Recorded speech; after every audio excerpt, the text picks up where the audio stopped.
All right. We are back. We are live for round 3 of Iron Man. It's been a long day already. It's been an interesting day, but it's been a long day already. I finally had food delivered to me just as we're about to start streaming, so that's going to be something I probably step away from the camera for 2 minutes to finish eating. But that's okay.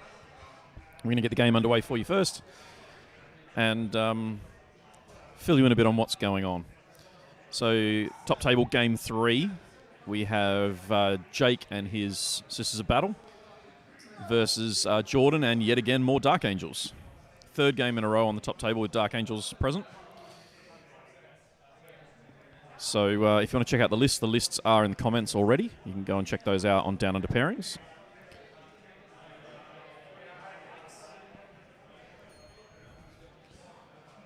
So the guys are just still in the process of deployment. This particular mission, mission 3 is Battle Lines. So this is 2.5 hour rounds. We're 3 minutes into the round, specifically. I will grab the mission, though, in just a second, so we can talk about that. All right. So we are mission 22, which is Battle Lines. So this is Hammer and Anvil, in case you guys don't remember. So this is, I think, going to be the first time we play this on stream in this format, just to make things interesting. The obviously, the stream frame is going to get a little bit in the way for the players, hopefully not too much, because we do want to share the game with you if possible. So, like I said, obviously we shared the army lists in the chat. So Jordan's Dark Angels are a Deathwing Vanguard, Ezekiel, Blade Guard Ancient. I'm seeing a pattern with those. 2 Deathwing Command Squads. Again, pretty much a pattern. We've got a Deathwing Terminator Assault Squad, which is half Thunderhammer and half Lightning Claw. Then we have a Ravenwing Outrider, which is 2 Talon Masters, and a Primaris Chaplain on bike, a Ravenwing Apothecary, and then, 3, 4, 5, 7 attack bikes across 3 squadrons, 2, 2, and 3. And then 3 3-man biker squads with a single Lightning Claw for each on the Sergeant. So another variant of a very familiar list that we've seen so far. Deathwing featuring Ezekiel, a Ravenwing Apothecary, and Ezekiel Apothecary and the Blade Guard Ancient, and then obviously a big block of Terminators to do some tanking. And then backed up with a bunch of Ravenwing bikes, specifically multi-melter attack bikes. Since we've seen Dark Angels 3 games in a row now, let's talk about Jake's army, which is a Sisters of Battle Order of the Bloody Rose, is the first, a patrol detachment. It's a Canoness with an Inquisitor as well. We then have a single unit of 5 Sisters of Battle, a unit of 9 Repentia, a unit of 8 Repentia, a unit of 5 Seraphim, and 2 units of 5 Retributors with multi-melters, and 2 Rhinos.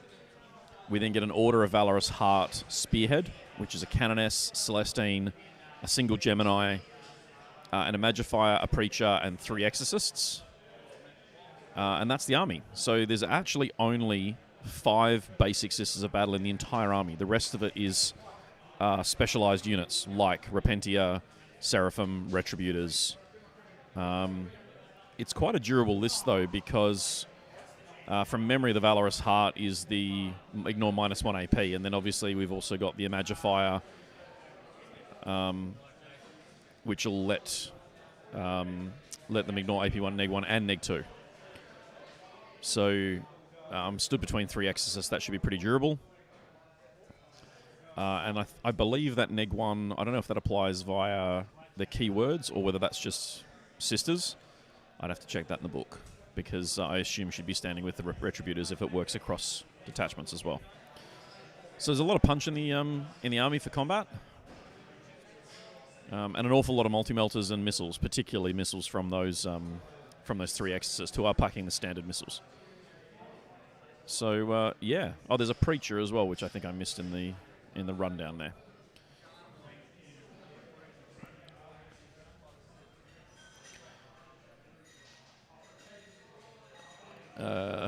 What's that from Crosby? Call it a mukbang and get heaps more viewers. Okay. Let's not do that. So we are into round 3. And everyone's still in good spirits. It's been a heavy, long start to the day. If you've ever played a tournament and played a 3-game tournament in one day, by the end of game 3, you're pretty tired. We've still got 2 games to go. We're not even halfway through the day today yet. So it's going to be a long one, but that's okay. At the moment, I might go to the rankings, and we can quickly have a look at where we have in terms of the field. So, the leaderboard as it stands at the moment, we have Jordan, who's here with his Dark Angels, number 1. We then have Luke Ney, who I believe is running Sisters of Battle today. Although it could be Death Guard now. I'm not sure now, because I can see a big pair of Mortarian wings over on that table. Dave Horn with his Craftfort Eldar. Lockie Rigg after that, who I think is playing Custodes today. Craig Sumpton is next in the queue, who I believe is playing Necrons today. And then Jake O'Grady with his Sisters. And then rounding out the undefeated pile is Rob Horton, who you saw on the stream last round with his Chaos. So we have 7 undefeated at the moment. And that's because we had a draw last round, which has skewed the numbers. So we had a drawn round between Aaron Thompson and Seb Zellick, 58 points each. So not much you can do about that. That's a thing. It happens. So that's going to complicate matters depending on how we go for the rest of the day. In theory, it's actually possible for one of them to still win depending on what happens with the rest of the games. But hopefully that's not going to happen. We could have one of them in the final. Particularly if they then go on to win this game and the next game. So if we get any more draws, that'll really make things hectic. We'll see. Guys are just messing about with deployment at the moment, so we've got a little bit of time.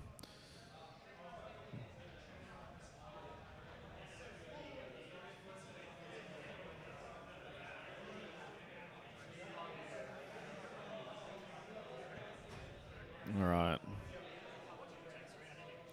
For those of you joining us, welcome. Thanks for coming along. We are streaming Game 3 of the Ironman 40K 2021 event here in Western Australia, run by the Toy Soldier Cartel. I'm Mike from Objective Secured. And, yeah, we're watching some cool, hard and fast 40K games. So these games are 2 hours and 30 minutes, 2,000-point strike force, full GT mission packs.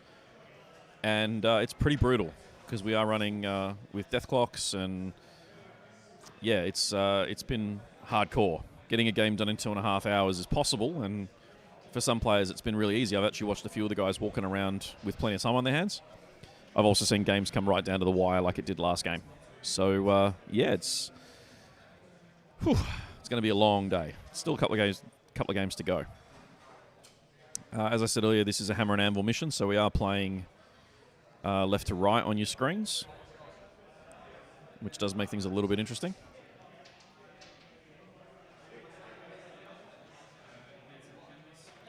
So Jake does have the first turn. We've got him advancing up the table now. Jake, go first? Jake, go first? Yeah, Jake's, I mean, that's why he's moving. I was just I was, I think he's actually cheating on this. well, I was more wondering why you didn't scout move. Scout move with what? The bikes? You would have paid 2 CP for that, guy? If you heard any of that, that was Jordan saying, why would I pay 2 CP to scout move that garbage? So he's got a point, I'm not going to lie. But he tells it like it is, which is fine. So it's going to be an interesting game. There's obviously a whole bunch of those attack bikes piled in the top right-hand corner of your screen there, hiding out, being suitably sneaky. And then out the front there, we've obviously got Terminators and characters and the block of Doom. And obviously with all the line of sight blocking that we have on this table, it's not the worst thing in the world to have stood out in the open there. Jake's got his 3 Exorcists and then the 2 Rhinos. The Rhinos are a little bit boxed in. That's actually okay.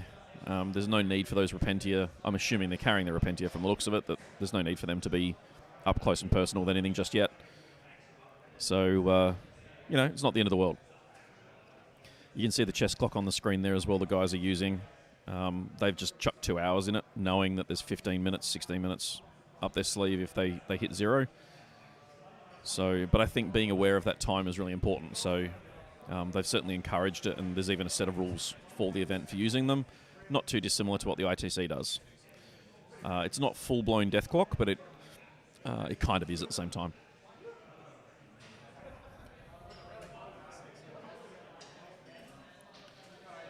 So one of the Rhinos definitely has a Preacher embarked in it, which is, I'm assuming, the squad of 9 Repentia. And he makes a lot of sense to be there.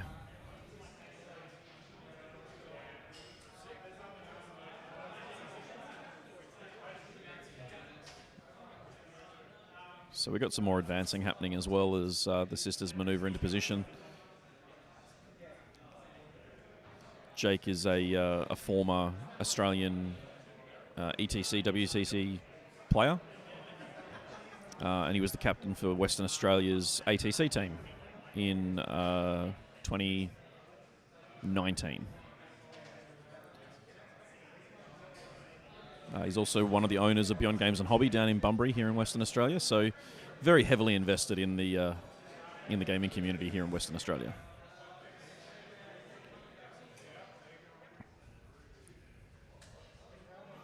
Got another Exorcist now being repositioned.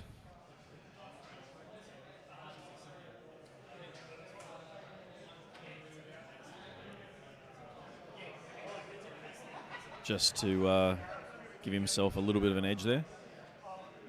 Just the boys checking some line of sight just to make sure it's where it needs to be.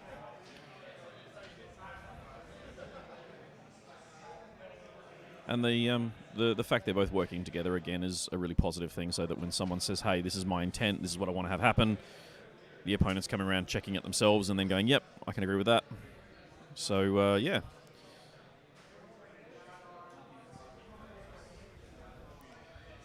It's always good to see...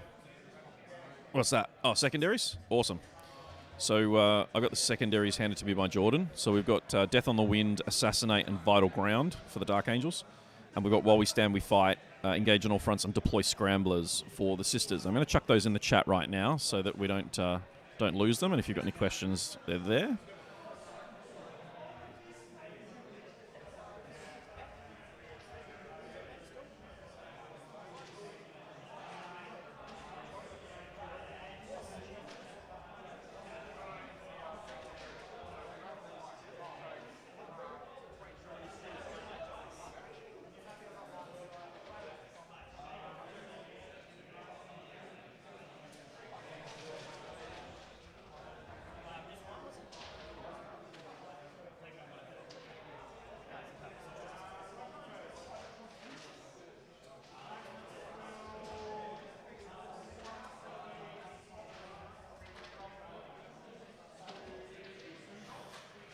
There we go. We got those in the chat there now, so you guys can keep track.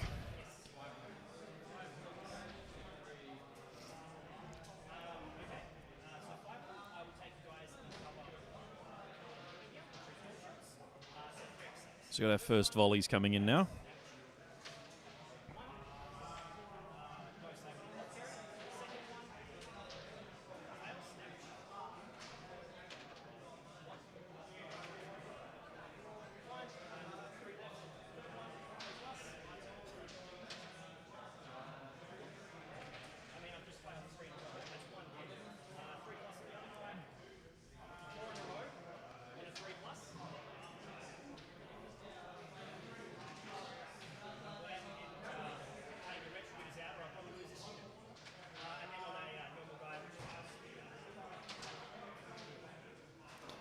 From the looks of that, that is 5 dead Terminators.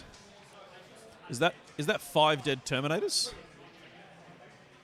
3? Okay, 3 dead Terminators is still... Huh? Oh, 1 damage a couple of times. Okay. So that's not the end of the world, but it is still like losing 3 Terminators to the opening shooting phase. And that's not even the full shooting phase. That's just the first Exorcist. First 5 fails, all dead. Wow. So we got another Exorcist incoming at them now.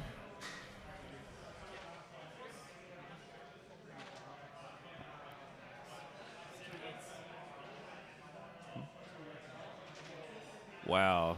There's a lot of firepower coming in at these Deathwing.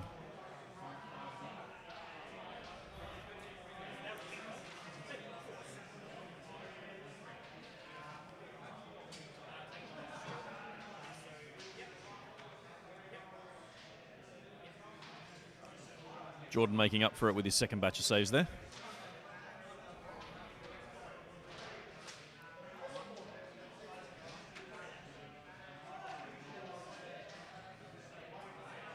We're now on the 3rd Exorcist. On the Exorcist shoot that much in a Sister's army.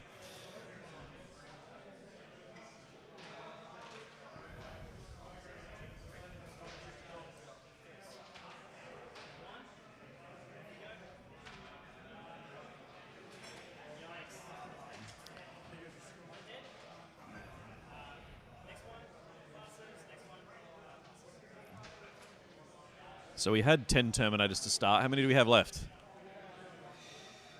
Not enough from the looks of it. Lost 4 out of 10. Wow. That's kind of a harsh way to start the game. 3 Exorcists.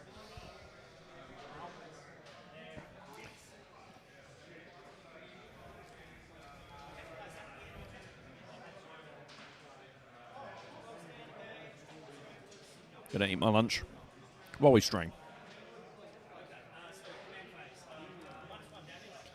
That's something I didn't quite appreciate with streaming as to when you fit all this stuff in. So I'm going to fit it in when I can.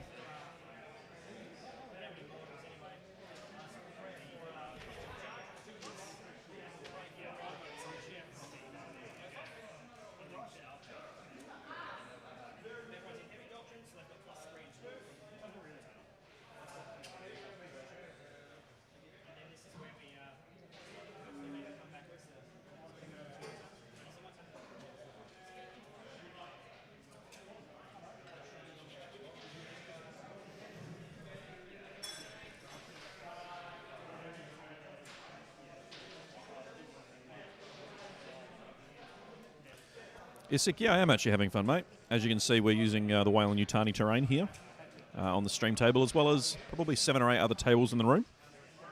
If you have any interest in checking out the Weyland-Yutani terrain, you can Google Weyland-Yutani terrain. If you're a member of our patrons page, there's a discount code, so you can head to our patron page, join up.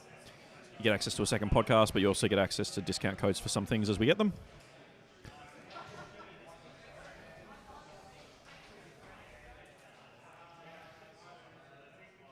I had a comment earlier on one of the streams that people really like the fact the terrain has white edges, which makes it easy to spot on the terrain, on the stream. So this is the 9th standard table with a couple of extra craters thrown on it and a couple of less shipping containers.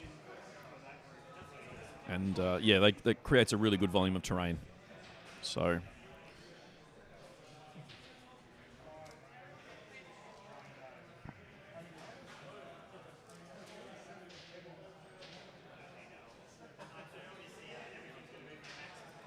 you guys don't need to hear me chew though, so we'll try and keep that off the stream.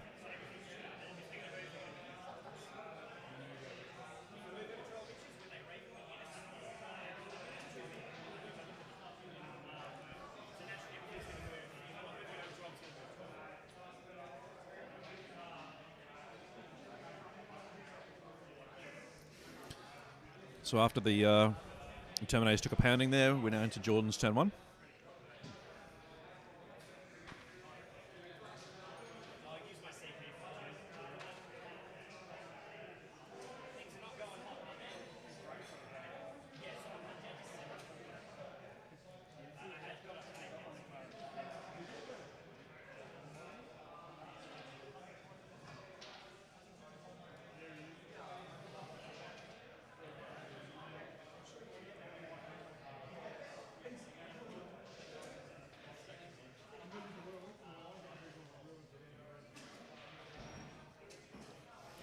Give us a food review, huh? You're here for the chewing, eh? Look, is it ASMR? Nom, nom, nom. Just chatting to the chat. We're trying to avoid chewing in the microphone, Al. No, we're not going to mute because that way I can still talk and eat. It's all good. If you are in Perth, head down to the Cartel Tavern because not only can you buy Warhammer through the drive-through of the bottle shop, but they run tournaments occasionally in conjunction with different organisations. So it is actually a pub meal that I'm having.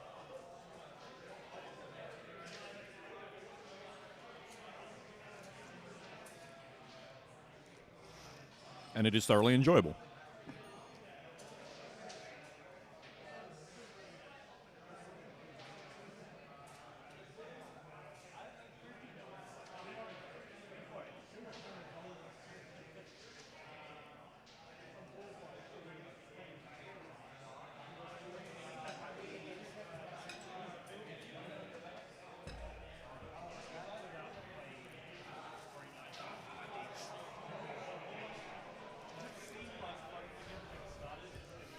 That's the first time I've been to a tournament that I haven't been running that I've actually been able to eat a decent meal it's been good. I like that. Drive-through Warhammer is a thing here, Essex. So one of the players who was on stream in the last round, Shane, is the manager for the Cartel Tavern.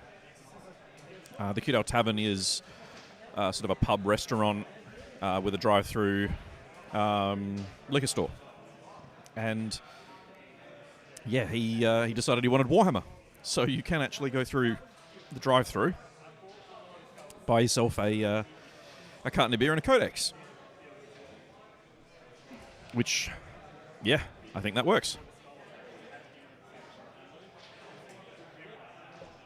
So I'm sat here with a well-cooked chimichanga with pork, beans and chicken mixed in.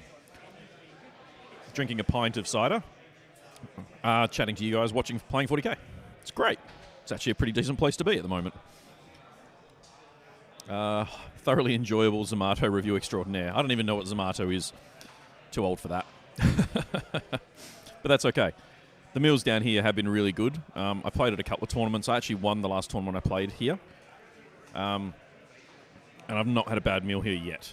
So if you are coming down and you want, it's pub fare, but it's really good, tasty food, good volume of food. Definitely worth checking out if you're in the area.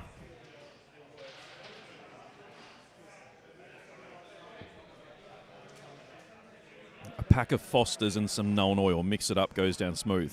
See, that's how you know you're not Australian, because no Australian drinks Fosters, mate. Come on. We export it because we don't want to drink it. So, but no, it's one of the advantages of having the licensed venue. In any of the events that we run privately, I'm fortunate to have my father-in-law who's got his responsible service of alcohol and manager's license and all the other things that you need in Australia to serve alcohol. So we can do that from wherever we go. In today's case, we're obviously at a licensed venue, so we've been able to just rock up and the bar opened and there's a few pints lurking around the room, nothing too crazy, but we'll see how everyone's feeling after Game 4, because we've still got 2 games to play today. The guys have got 2 hours and 5 minutes remaining in this round, and then we've still got, Game 4 and 5. And I'm actually wondering how many people are actually going to finish Game 5, because it's already a long day. So we'll see how people fade as we move through Game 4. But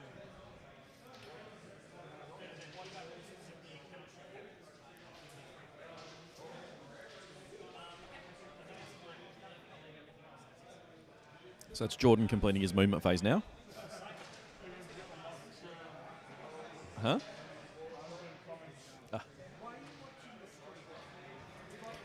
It depends on what I need to watch. I've got a couple of the peanut gallery here suggesting, asking why I'm watching this stream, but I've got a couple of different screens open at the moment. So one of them's a live picture of what I can see. One of them is the YouTube screen, which gives me all the chat. And then obviously the game is going on sort of 2 meters away in front of me. And between the 3 of them, I can kind of see what's going on, which is great. So I think we're going straight into Jordan's shooting phase now.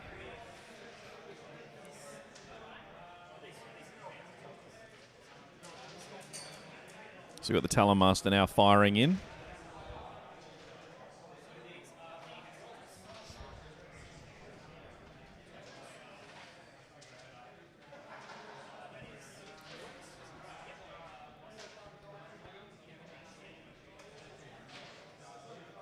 I don't think it can be quite underestimated how much firepower those Talon Masters do have as well.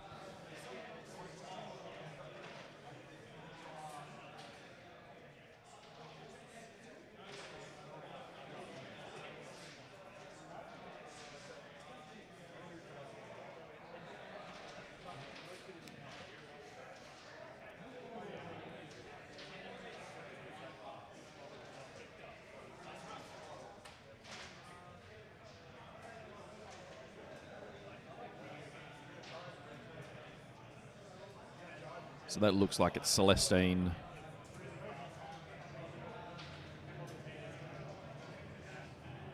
And Repentia, I think, is down that section of the table.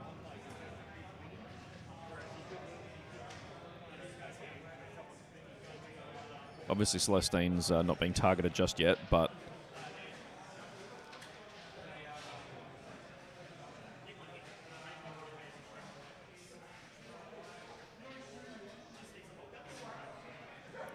so we've now got bolts of fire coming into them as well from the bikes.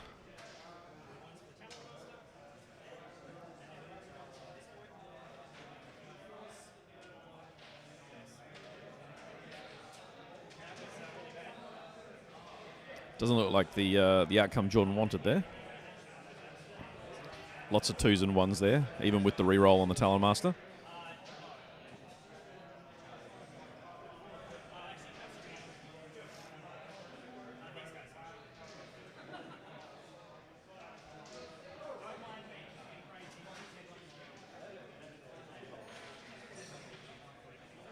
So we do have some other firepower now coming in to the mid-board.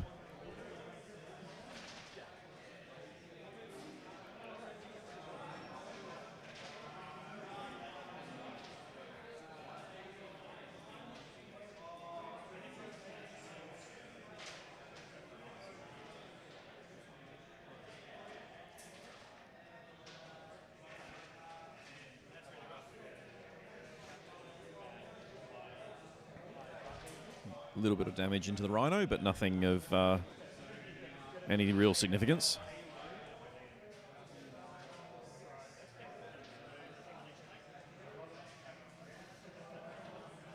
Got a leadership test now.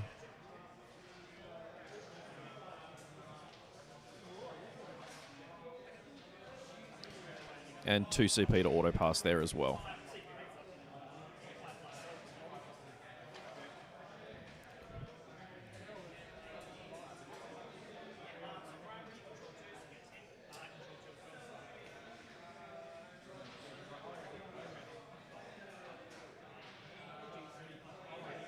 I think the guys are just tallying up their scores for the round now.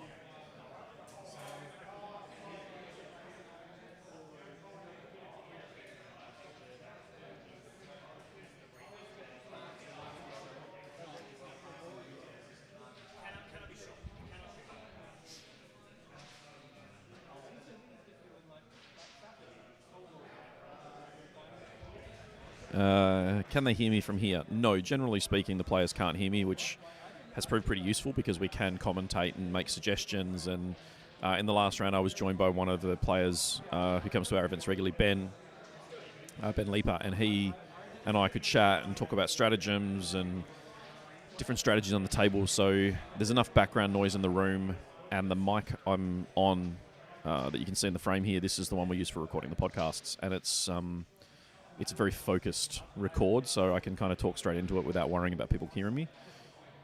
So unless I kind of talk past the microphone, they generally can't hear what I'm saying, no, which is great. I should also point out that if you are in Perth, you can come down to the Hudale Tavern and check it out in person. You're more than welcome to. The restaurant's open, the bar's open, and we're here. I think the last game finishes at like 9:30 tonight. So if you wanted to come down for dinner, hang out, see some games, chat to the guys. We're here all day.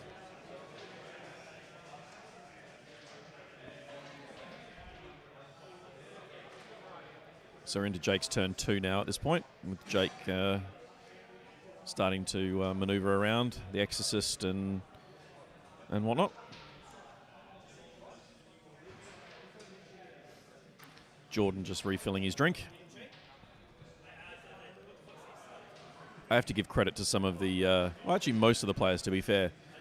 We don't generally have any issues with people having any too much alcohol, and looking around the room, there's definitely people here who have kind of gone, okay, I'll have a pint with lunch, but then I'll go back to water to try and keep myself hydrated for the next part of the games, which good and responsible of them.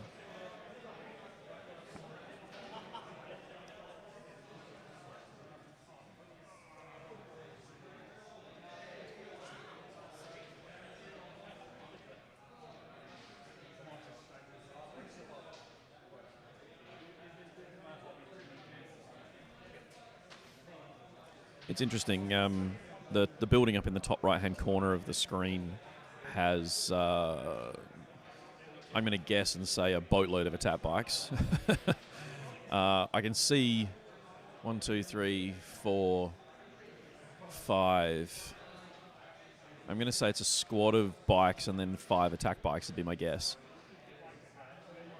And I feel like they're just kind of waiting at the moment to see if and when an opportunity presents itself, because at the moment Jake's armor is obviously rolling down the bottom of your screens, with the notable exception of that Exorcist parked at the very top on top left. So those multi-melter attack bikes, they're not vulnerable to Exorcist, but they are at the same time, because all it's going to take is one stray 6 on a damage roll and they're all dead, or at least one of them's dead. So I'm wondering at what point Jordan's going to expose those to fire and what he's going to hope to gain by exposing them to fire. These objectives are going to be really hard for both players to engage effectively. The sisters are going to want to push up, but they also have to be wary of the multi-melters and not so much the Deathwing anymore. Most of them are dead, but it is going to be an interesting one for the guys to have to deal with, particularly in the mid and late game, because there are only 4 objectives in this mission, and all 4 of them are behind terrain. This may even come down to just the secondary selections. If you're interested in the secondaries, you can see them in the chat just above us, or I think they'll be appearing on that side. I think is where they appear.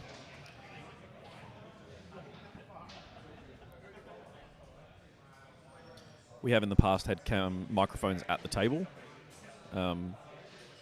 but the mixing deck only holds 2 mics, and I've got them both set up here for us today. So what I will hopefully be doing is part of the next steps for improving what we can offer in terms of streams and in terms of podcasts. We're going to get a new mixing deck, and it'll allow us to have up to 8 mics fed into it, which will then allow us to plug wireless receivers into it, which will then let us mic up players and that sort of thing. So hoping to be able to provide more content, particularly from the table.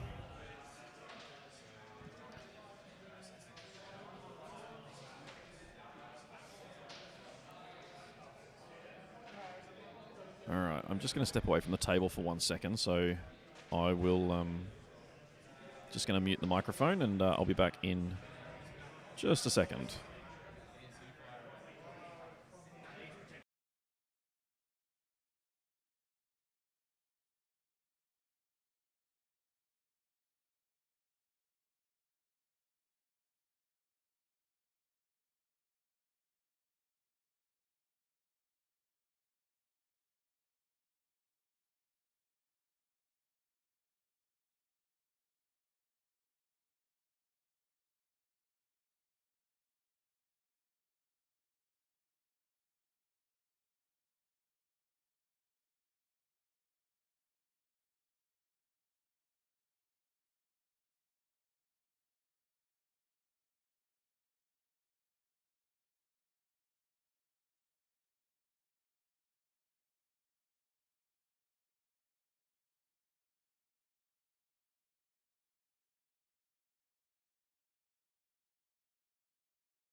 All right, we're back.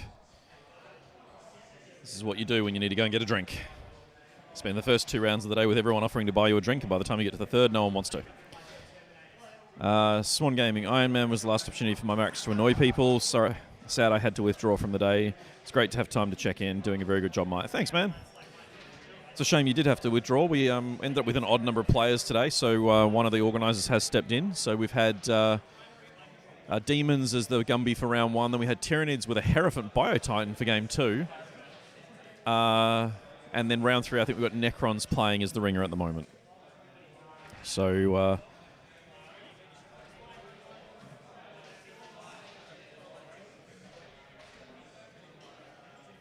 feels like this game's going to be one of those very narrow wins, potentially even a draw, I suppose. There's it's feeling like a very cagey game. But we'll see. Obviously, we've got Jordan's turn 2 at the moment.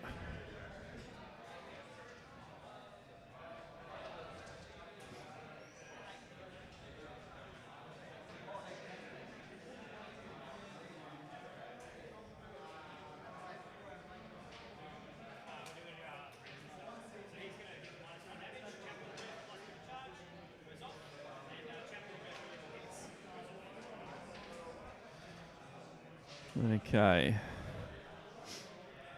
Wait, you bought your own drink. Are you supposed to randomly point to a player and order him to go and get you a drink? This is TOing 101. I'm not TOing today, which is kind of a novelty for me. I'm actually getting to sit here, watch games, chat. We've had a couple of guests sit here with me, and last game had Ben Leaper spend most of the round with me chatting about the game and what was going on, some of our thoughts about the new codexes.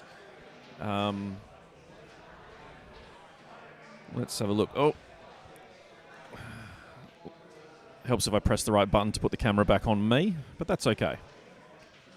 Should be there any second now.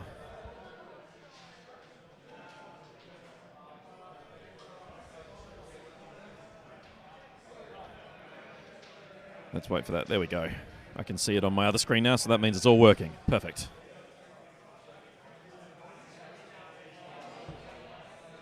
So, yeah, it's been quite a novelty for me. I've only had a couple of rules queries pointed at me, and I've been able to sort of ask that. That goes to the TOs for the event, which has been great. I don't mind answering questions, but it's obviously something that, with it not being my event, I don't want to be the one who makes adjudications and stuff. So I'll give my 2 cents if they ask, but it's not something I want to. I don't certainly want to step on any toes. So that crossroads in the middle of the table between those 4 buildings is pretty much a death zone. We've got those Terminators inside the ruins, sort of edging their way towards the center of the table. We've got attack bikes lurking in reserve. Well, not reserve, but sort of hidden behind out of line of sight behind the building up the top right-hand corner there.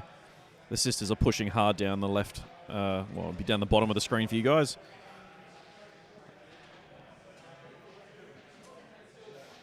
So here come the Terminators.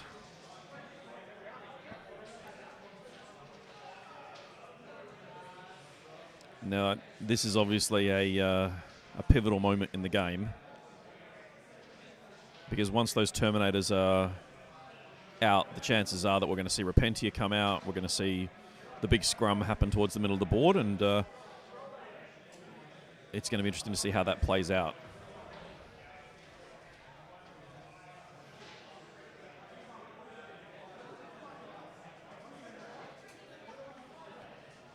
All right.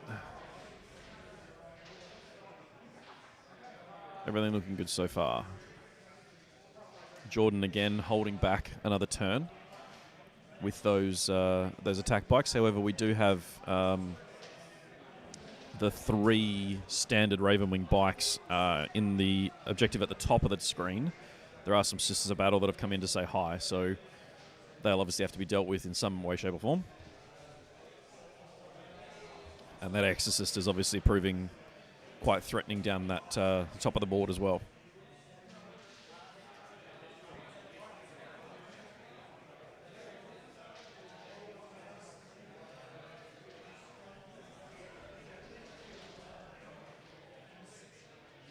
So we're just checking some movement here with the attack bikes.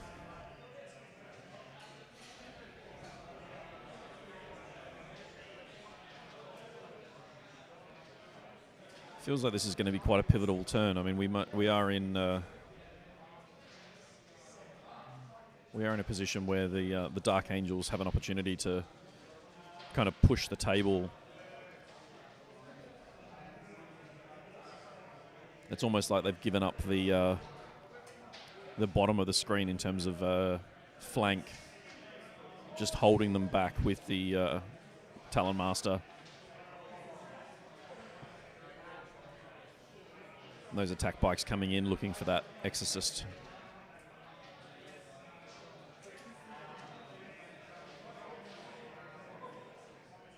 One of the most interesting parts about the Deathwing at the moment is those Deathwing command squads. So it's two models, one with Lightning Claws, one with Thunderhammer Storm Shield. There's been at least two of them in each of the Dark Angels armies we've seen. And it basically means you can't target the characters, despite the fact there's only two of them. So it's been quite pivotal, particularly for hiding things like the Talon Masters, who are obviously bigger and harder to hide. So it's been interesting to watch that sort of take place, and it's the bodyguard rule, I believe, is part of the Dark Angels. I'm just going to bring up the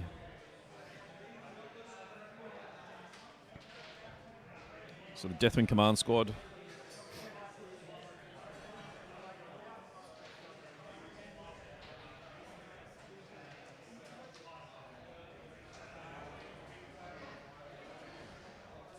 Well, a friendly Dark Angels character unit that has a wounds characteristic of 9 or less is within 3 inches of this unit. Enemy models cannot target that character with ranged attacks. So that even circumvents the idea of them being the closest visible. Because while a friendly Dark Angels character is within 9, you can't even use that rule to target them because they're within 3 of this unit, which is pretty scary. Now, if I look up the Ravenwing Talon Master, he is 8 wounds, and he has the character keyword, I believe. He does, so he's eligible to be protected by those Deathwing Terminators. So it's essentially 6 ablative wounds, half of which have Storm Shields.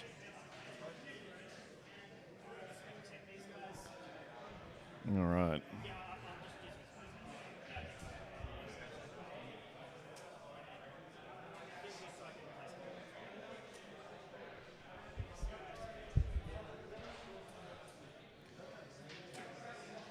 So we've now got the Talon Master redeploying. Probably a sensible move based on the Exorcists and things that are threatening along the bottom edge of the screen there. We've got some bikes down there as well that'll probably be beating a hasty retreat. No, we're going forwards. We're going to continue to apply pressure along the bottom of the table.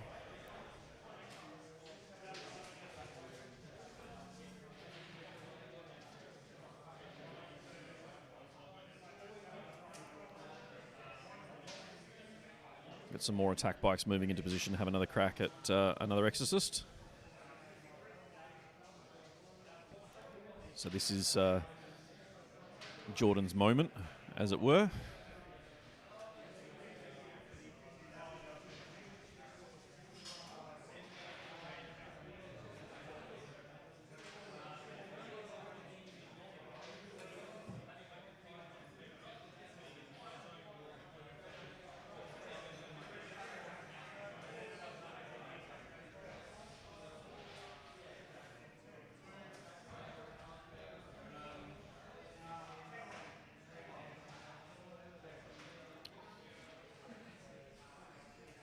I think Jordan's just playing with some target priorities at the moment, just trying to decide what needs to go where.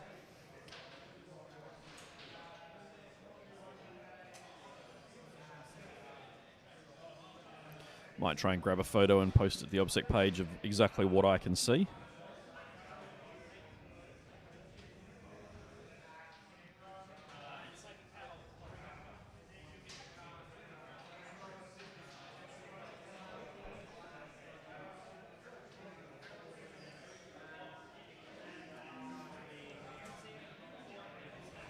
Alright. Got me my photo.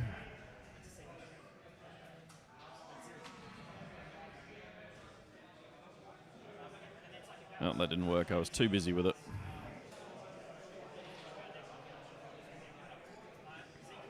Let's try that again.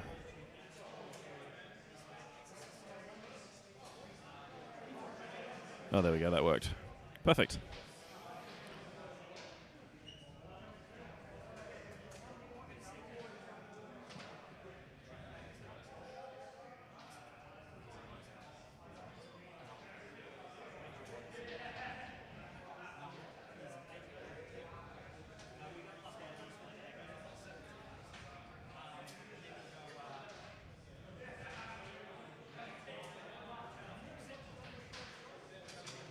There we go. If you want to go and check out exactly what my point of view is, you can go onto the Objective Secured Facebook page and check it out.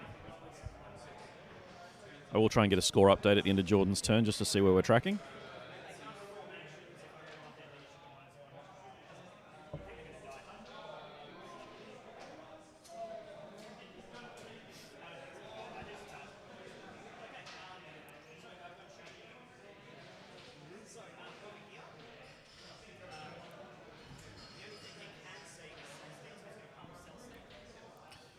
So we've now got Celestine taking some fire.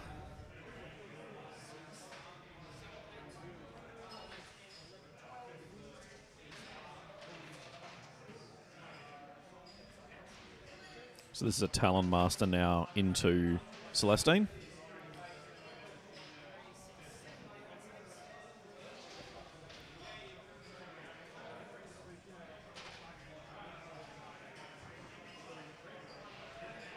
Takes 3 damage from the assault cannons. Now the heavy bolters.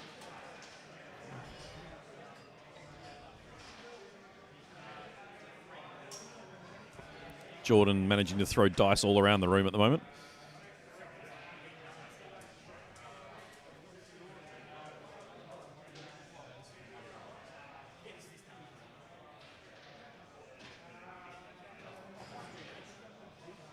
So she takes 5 damage in total there from the assault cannons and the heavy bolters.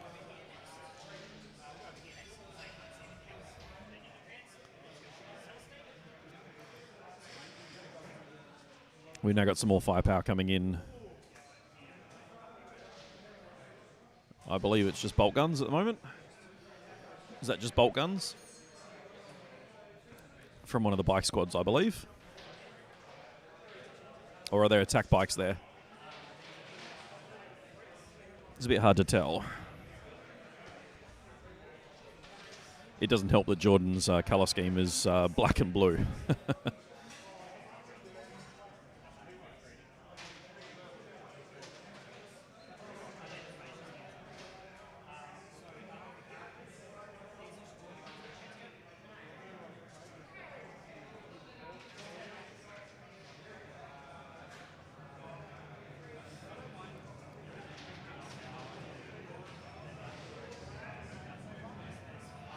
So this list of Jordans was actually used in the last round in a mirror match.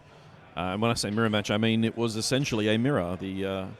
His opponent was running the exact same list with the exception of 1 Warlord trait, I think 1 Psychic Power, and 1 model had a Lightning Claw instead of a Power Fist. Power Sword, I should say. So we have this happen occasionally with gaming groups where people will bring the same list to a tournament to kind of get multiple games with a list to see how it works, or they'll do it just to mess with each other. I'm not sure why that was the case today, but Pete and Jordan did bring the same army lists, and they played in round 2. Jordan being the victor and proceeding into round 3 onto the top table. So that's always entertaining when you get that sort of thing happening. The Toy Soldier Cartel guys, for First Blood earlier in the year, 2 of the tournament organisers decided they would both bring Khorne armies. One of the 2 guys at the 11th hour before lists were due got in touch and said, hey, can you allow me to submit a different list? I'll submit a Khorne one, but I'm actually bringing a Space Marine one.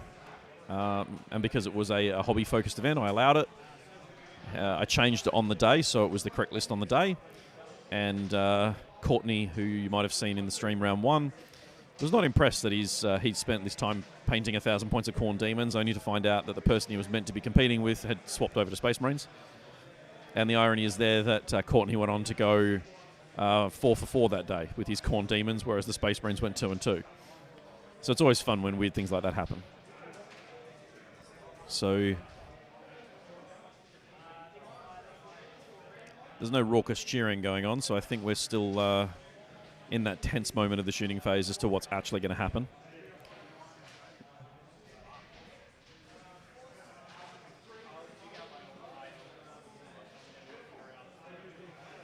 Got some multi-melter fire now coming in at the Exorcist. Or are we shooting bolters at Sisters?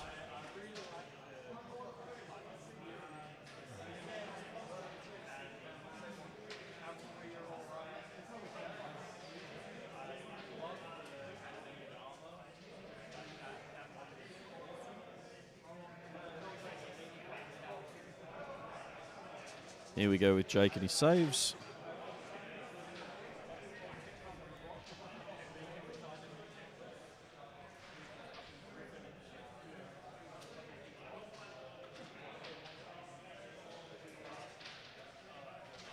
Bunch of damage there being dealt to the Exorcist.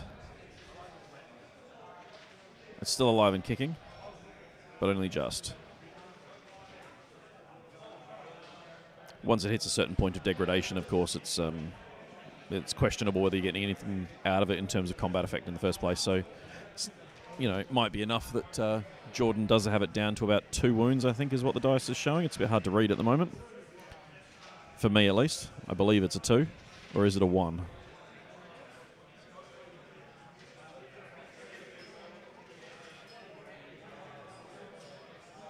It is a 1. It's on 1 wound. So I think Jordan's now just fishing to see if he can finish it off with any sort of small arms fire or that sort of thing. It is T8 with it's either a 3-up or a 2-up save, I forget.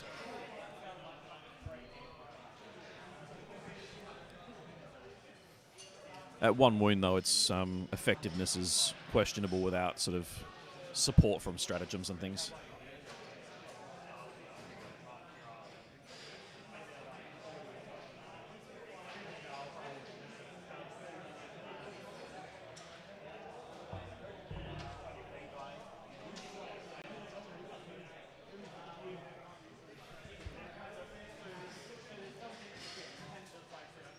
Exorcist hangs in there that little bit longer.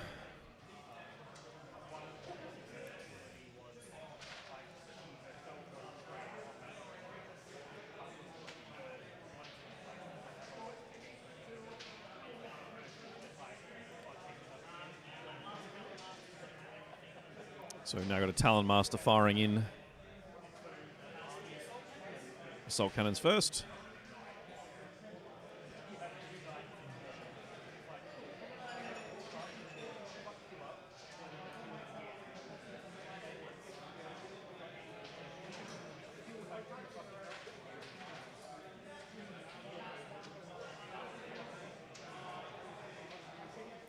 So more damage happening to that Rhino in the midfield there.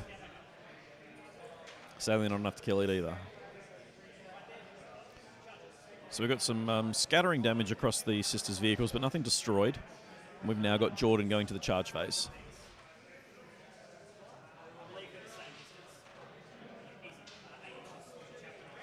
So the Chaplain is going in for his charge.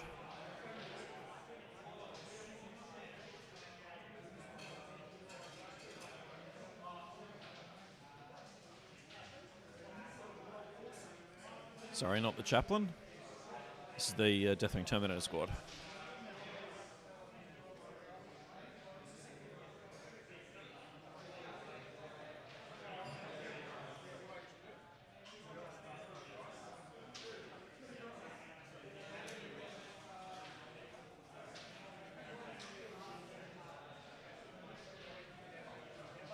Now that looked like quite a long charge on the screen, but stringing them back out there to make sure that we're all in range of the Chaplain's abilities. Anything else that he needs aura-wise?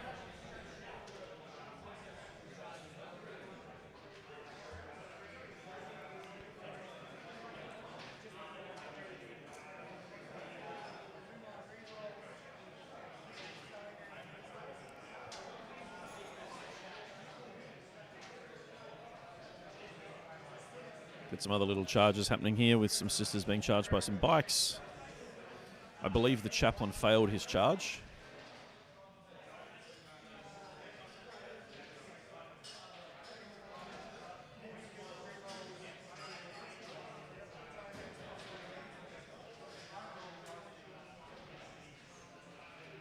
Yeah, a number of charges here for Jordan.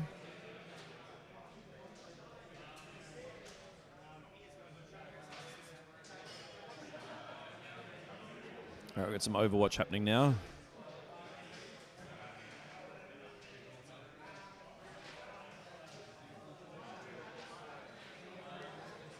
I believe this is the Exorcist now firing some Overwatch.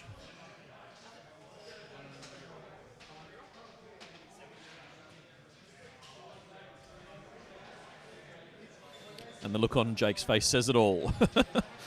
That was not a happy face, Jake. Jake. No, it's too noisy in here. He can't hear me. That's okay.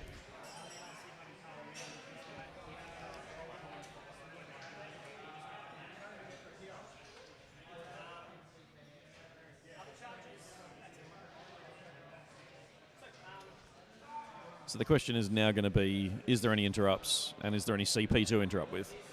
There are a couple of CP dice on the table which tell me they both do still have command points, but at the end of the day, is it worth trying to interrupt those Terminators, particularly if they're going, Celestine maybe, if she was engaged?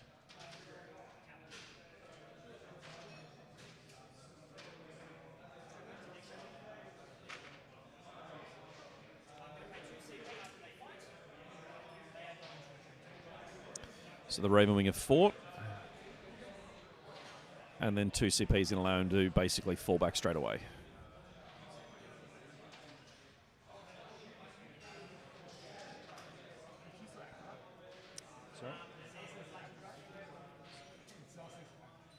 Sorry, is Celestine?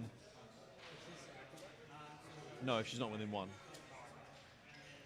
So it's a great way of dealing some damage and then disappearing. The Raven Wings, I forget what their stratagem's actually called. It might be Feigned Retreat or something similar to that. The ability to go in, fight, and then bail back out of combat before being attacked back gives you those niche opportunities just to try and jump in, deal some damage, and then come back at a later date without repercussions, obviously, until you run out of command points.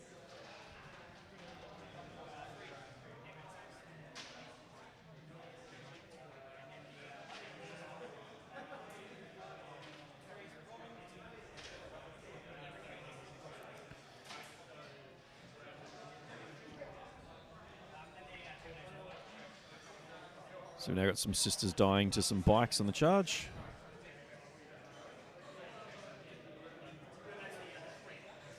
No.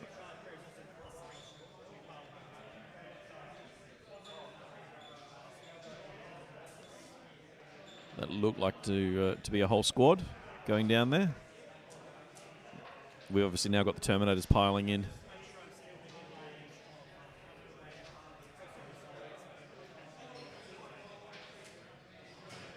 All right.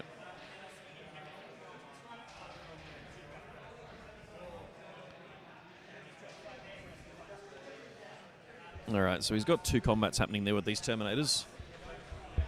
Into the Rhino in the middle, and then there's another unit there that is just sticking its head out, which I can't quite tell what it is on stream.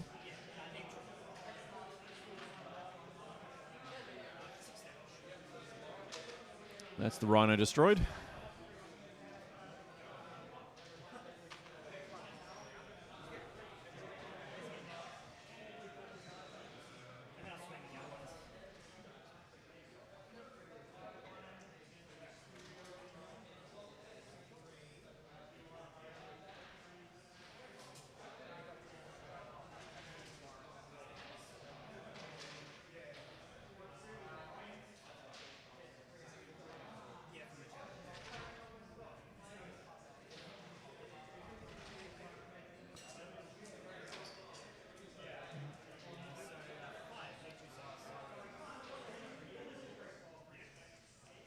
Very difficult to tell what that unit is.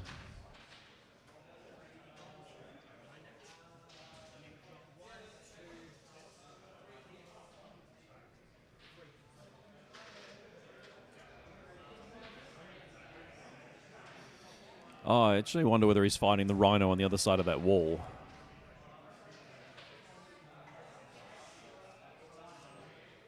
Looks like it could very well be the rhino on the other side of the wall.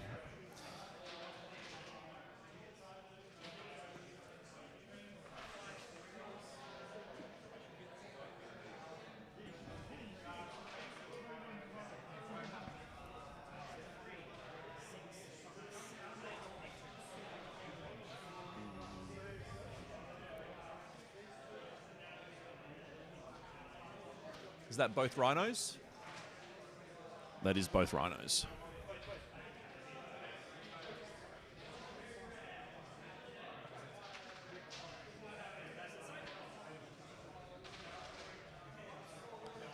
So that was the Deathwing taking out both rhinos in rapid succession there on a multi-charge. One of them was already heavily damaged, but the ability to remove both of those in one turn is pretty significant.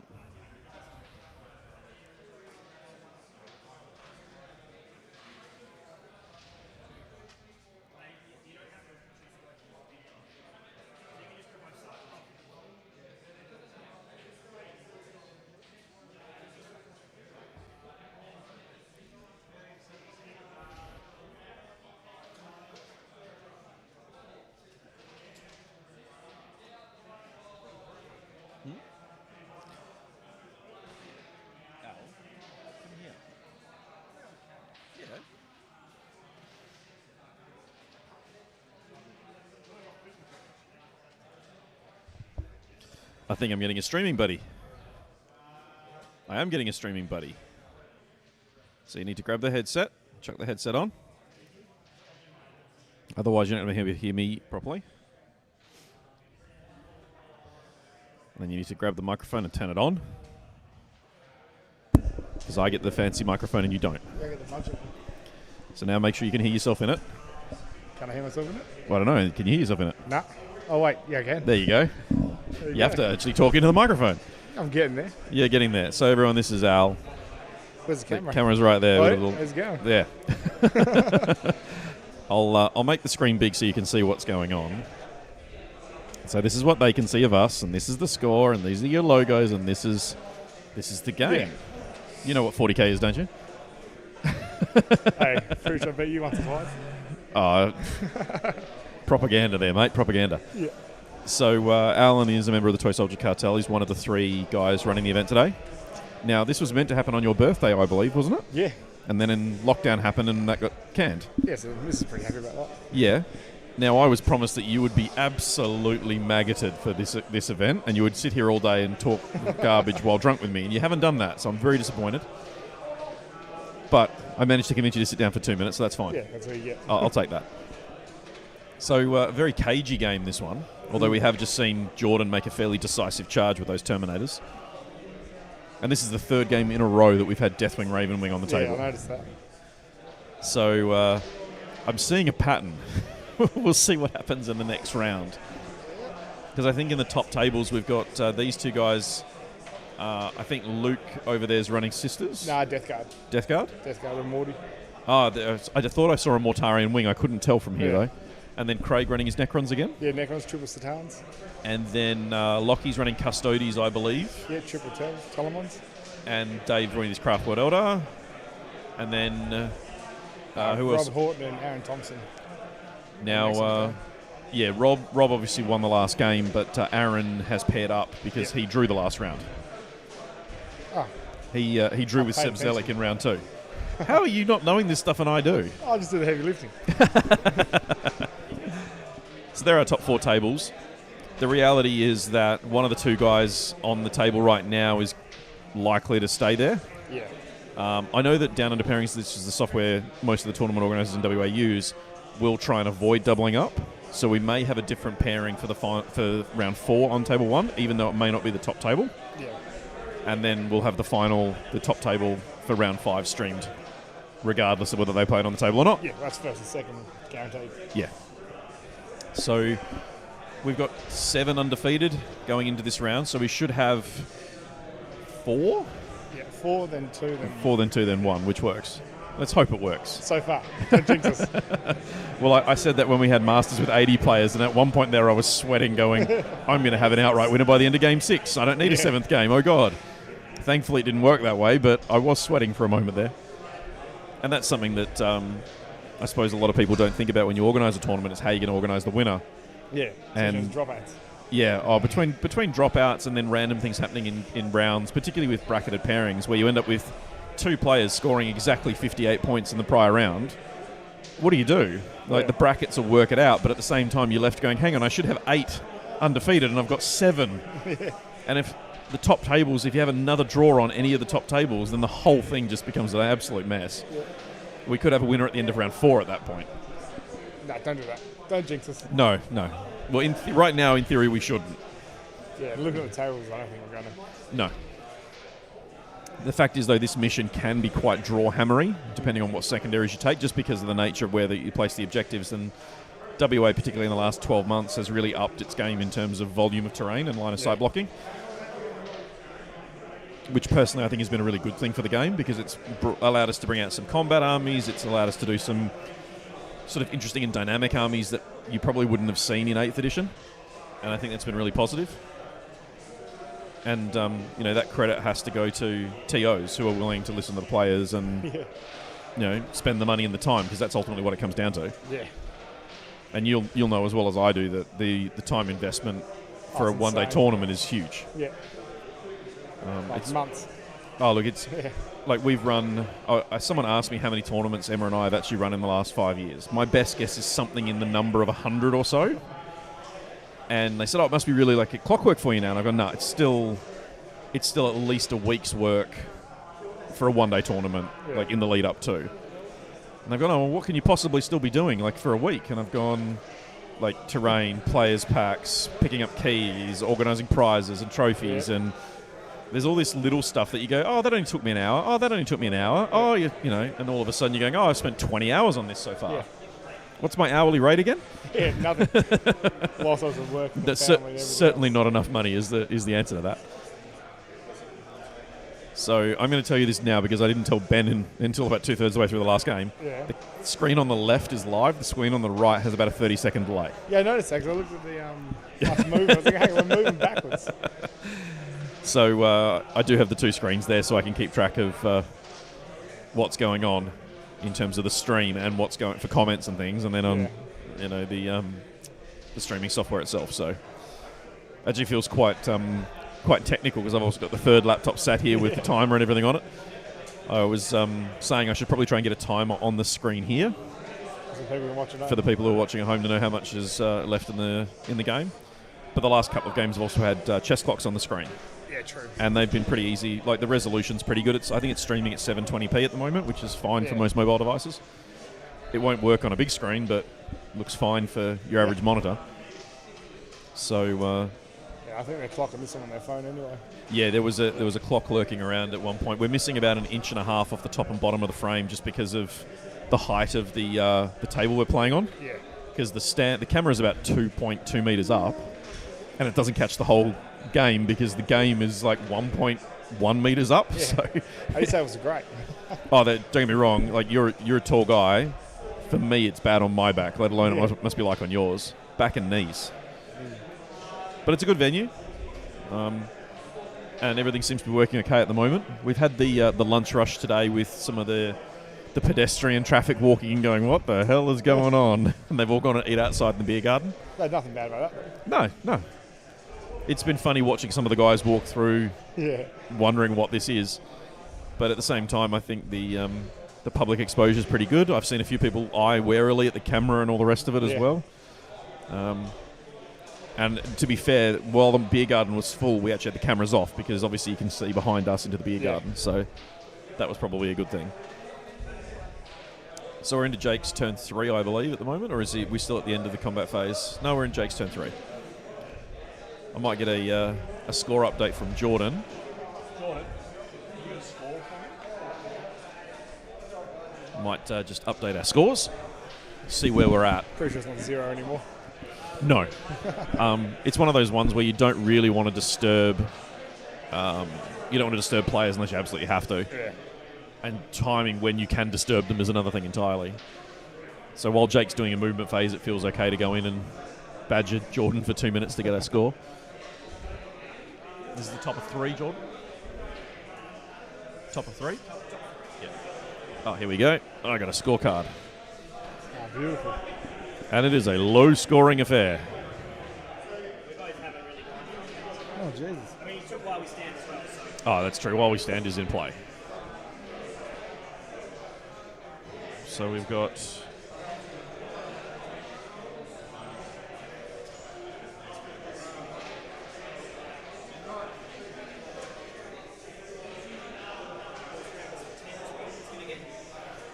There we go, 15-9 at the moment. Yeah. Let's push that over to the main screen. There we go. The magic of technology, watching it update. Yeah. What's the second news they took? So the secondaries, so we got the Space Marines with Death on the Wind, which is the Dark Angel specific one. Yep. Assassinate and Vital Ground. Now, Assassinate, we've obviously got Celestine, 2 Canoness, a Preacher, the Gemini. I think the Gemini are characters from memory. Yeah, I think like Chronomancer sitting in the back of the thing. So he's got like 5 or 6 characters in the Sisters, which makes a lot of sense. And then Vital Ground. And then Jake's While We Stand, We Fight, Engage on All Fronts and Scramblers. Yeah. Pretty- So he's got 25 points to swing as wasted. Yeah. Maybe. Well, While We Stand, We Fight, I'm assuming with Jake's list, because I have that as well, we can actually look at what that will be. Oh, look at that. Leave the... I'm actually thinking it's probably the Exorcists or the Repentia. So the squad of 9 Repentias 144. Retribute. Retributors at 190 and 180. No, it's the 3 Exorcists, 195. So, and that kind of explains, like the Exorcist at the top of the frame is on like 1 wound. You know, they have been taking some harm, and I think one of the ones down the bottom is quite damaged as well. So there's 15 points tied up in those. Yep. It almost it's not a 30-point swing, but it kind of it's a significant swing if Jordan can take those out in the early part of the game. Not to mention the damage they inflict while they shoot. Plus, I've got his Terminators to start. Yeah.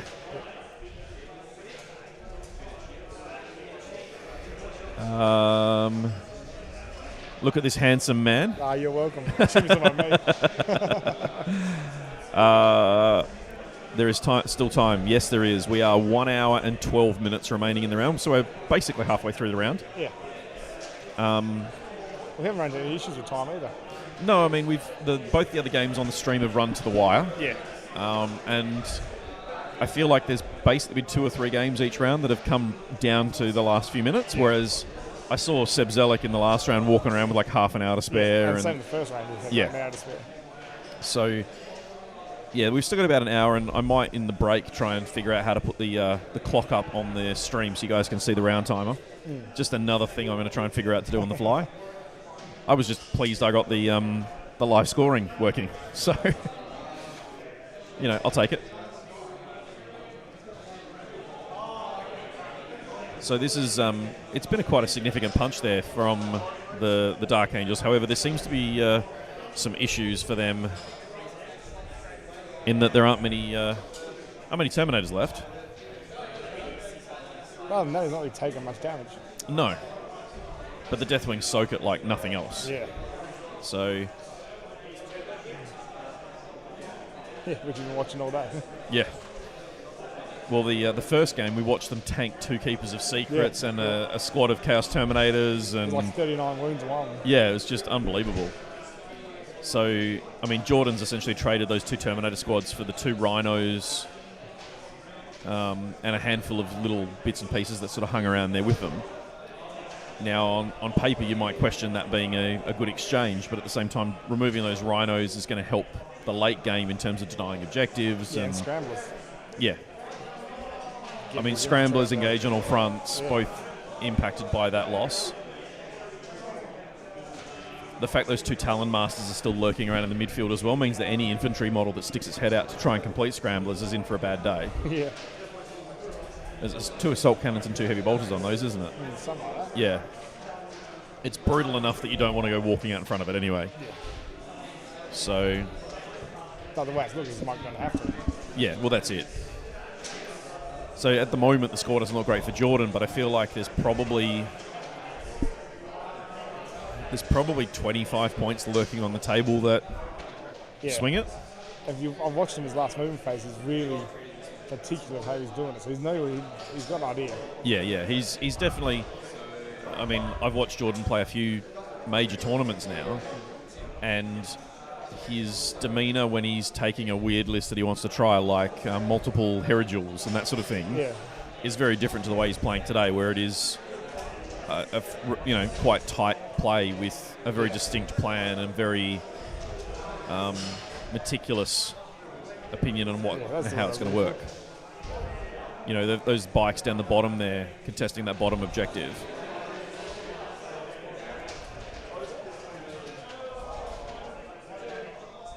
We've got some 3D6. I'm used to just assuming those are Exorcist missiles. 3D3, I think is what they are. Just got my head around the things upside down compared to what the table is. Yeah, and I only realised that after we started streaming, and I went, oh, God damn it, I put the camera on upside down. But that's fine. Because the top of the table is actually closest to us when it should be the other way around. Yeah. But that's okay. People wouldn't know that if they didn't say it. No. Well, they didn't know until now, so here we are. Do you know how Courtney's been going this round? He's absolutely pummeling them. Oh, really? Yeah.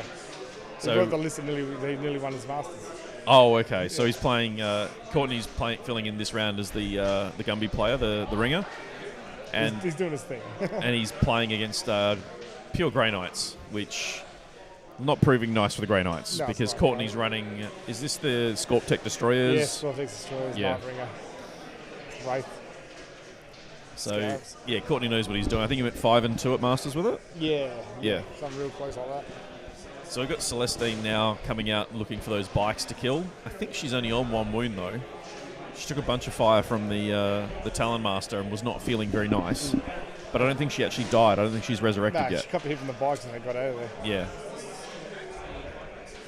And I'm sure that Jordan would have been wishing he'd actually got the kill then to force the resurrect at the time so that he knows that you can't be as flippant with her. But now, at the moment, of course, Jake can afford to go, let's do this. Yeah. Safe in the knowledge that he gets one more crack at it, generally speaking. Until you roll that one. Yeah. And then it doesn't happen.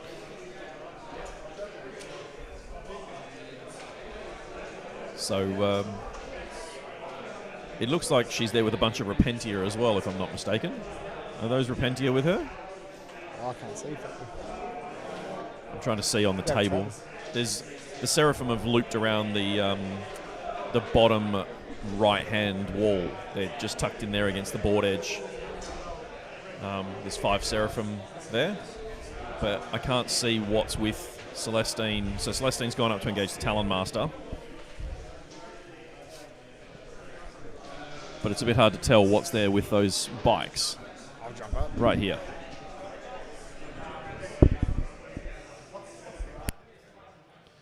It's quite amazing how much that mic picks up background noise compared to this one. Wow.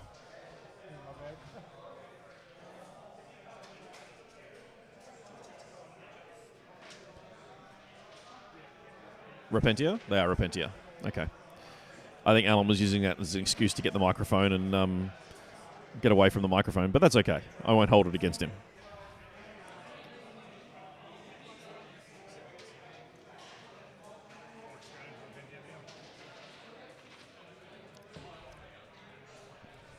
Oh, he's back.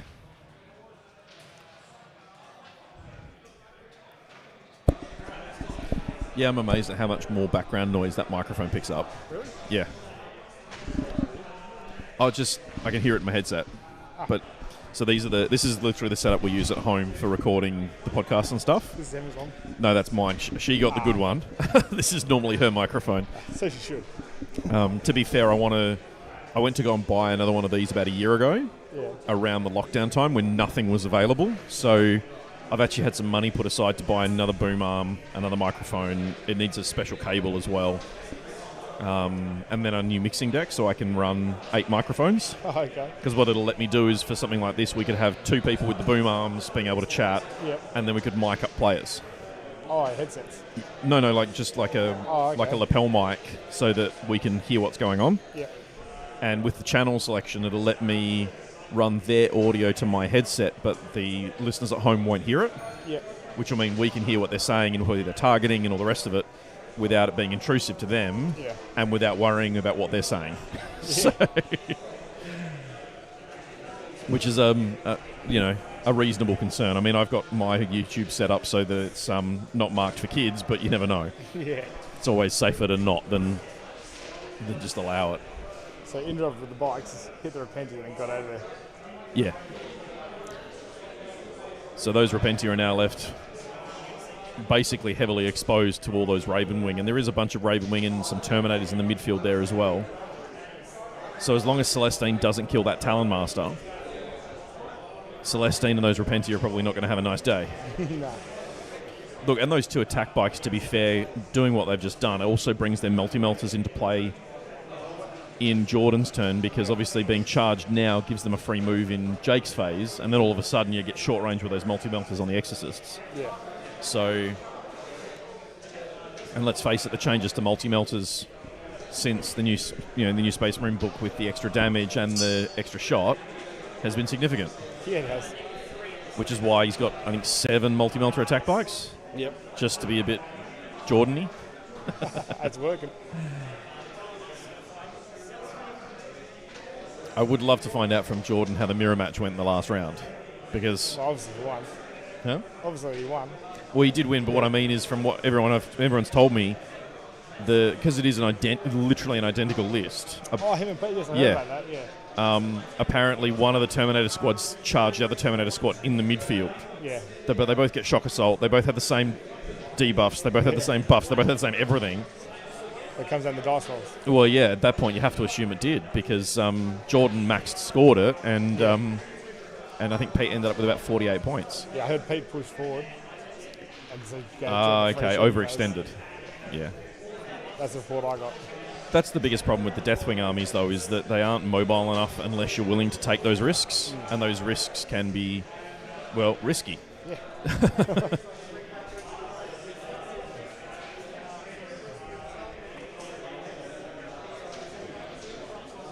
I do love Jordan's hand motions on camera.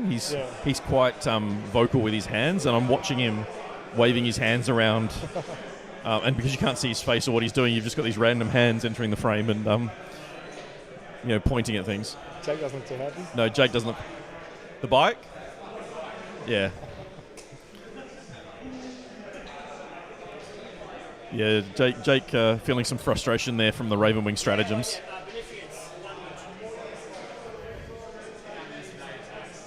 Wow. So Celestine did whiff badly on that Talonmaster. And being a vehicle, of course, that Talonmaster doesn't even need to move. Yeah. Can just sit there and gun her down. It's more like a Dreadnought these days, really, isn't it? I haven't versed one yet. Haven't you? Ah. Well, the Big Book of Truth, a.k.a. my iPad with the Games Workshop ad. Sneaky little plug. Where am I? Ravenwing Talonmaster. So we're move 18, 2+2+, strength 4, toughness 6, 8 wounds, 3 attacks, leadership 8 and 3+ save. Comes with a twin assault cannon, twin heavy bolter, and a power sword. So it's strength 5, neg 3, 1 damage in combat. And then it's heavy 12, strength 6, neg 1, 1. Falling back, though. Oh, we are leaving combat.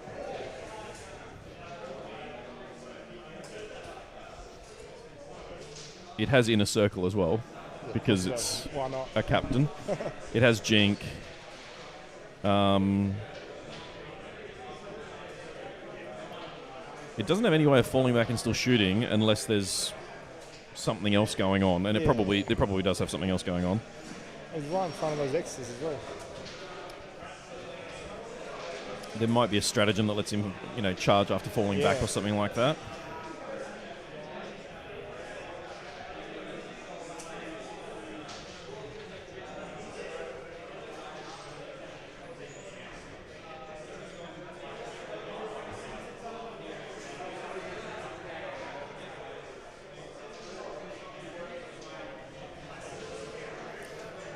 Intractable 2 CP. Until the end of the turn, you can shoot when you fall back.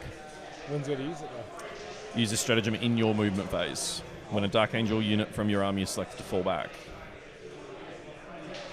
Could be doing that, I'm not sure.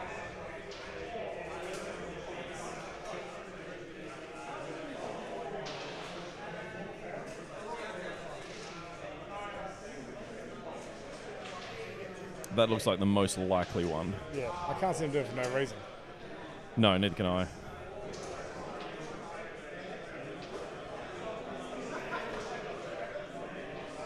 I know there's a couple of relics that also, unlike just about every other army, you can actually put relics on them despite them being vehicles. Yeah.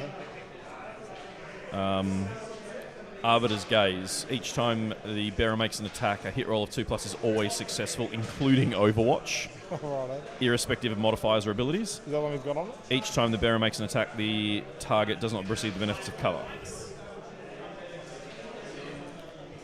Which is pretty brutal. Yeah. He might need You know, to you wake think- Travis up. You think you're safe, and then all of a sudden you charge it and you get gunned down.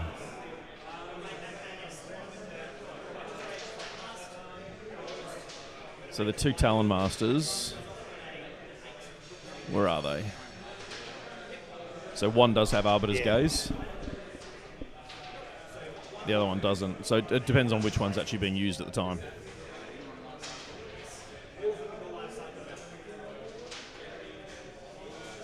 Just going to take a quick look at the other games in play. We do have a couple. Well, we have one that's finished. Hard to face. 95 to 30. Completed in an hour and 27 minutes. Oh, there you go. 5 turns in an hour and 27 minutes. Doesn't make sense. They're high What modified, the- both those armies. What the hell were they doing? Let's see what that actually looks like, because I'm a bit confused now. So the game finish was between Tom Coulter and Steve DeVries. DeVries is running Space Wolves. Bjorn, Primaris, Tech Marine, Infiltrators, Intercessors, Redemptor, Contemptor, Thundercav, Longfangs. And Bjorn. Yeah, Bjorn in the HQ. And then Tom was running Dark Angels. Azrael, Ezekiel, Blade Guard, Ancient, Deathwing Command, Ravenwing Apothecary, Terminator, 8 model Terminator Assault, 7 model Terminator Assault. Then a Dark Angels, Outrider, Ravenwing, Talon Master, Servitor, Attack Bikes with multi-melters. Yeah. Yeah, with those Terminators, I suspect the Space Wolves probably didn't enjoy their time there. No, not at all. So, and unfortunately with that Space Wolves army, there's not much you can do other than Take it. barrel across the table and hope for the best. And all it would take is one of those 2 Terminator units just to soak a charge. Yeah. And, there's so many multi-melters, the Redemptors I don't imagine lasted too long. No. So, Travis. we've got a lot of bikes down on that the bottom of the screen there with multi-melters and things. I don't want to wake him up. I wish I could turn the camera around and show that off, but I There can't. he is live. So we've had the Talon Master move up to support those attack bikes and engage in that top Exorcist. This feels like the beginning of the end. We're going to lose the Repentier and Celestine in the mid-board there.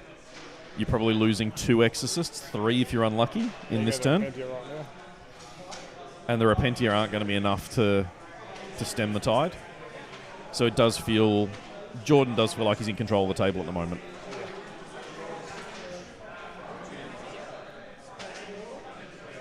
That's not to take anything away from Jake, but at the same time it does feel like he's going to have a hard time responding to anything, because the army's built in such a way that the Exorcists do the early game, the Repentier do the late game, and that's kind of what the army does. It doesn't have a mid-game plan if something goes wrong, which is what feels like has happened.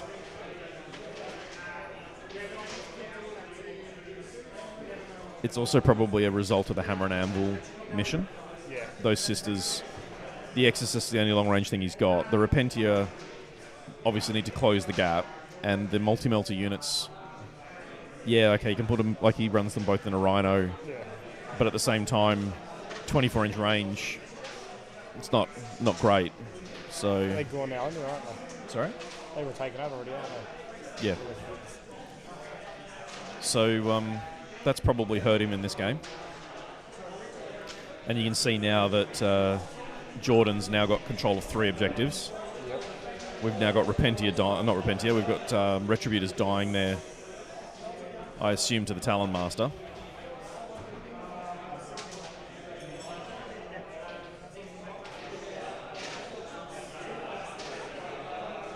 What's really nice is I'm just watching them roll dice, and like there's a level of trust between the two guys that they know what's going on. There's no where's that coming from, how are you doing this, how are you doing that. There was a little bit of that at the start of the game with just understanding what was happening. Yeah. But the fact is it's, I'm hitting on 3s, I'm winning on 2s, I'm doing this, I'm doing that. And they're actually progressing the game quite quickly. They've got 55 minutes to go. This is Jordan's bottom of 3. Like they're going to finish. Yeah. Without any problems. And it wouldn't surprise me if they're done in the next half hour.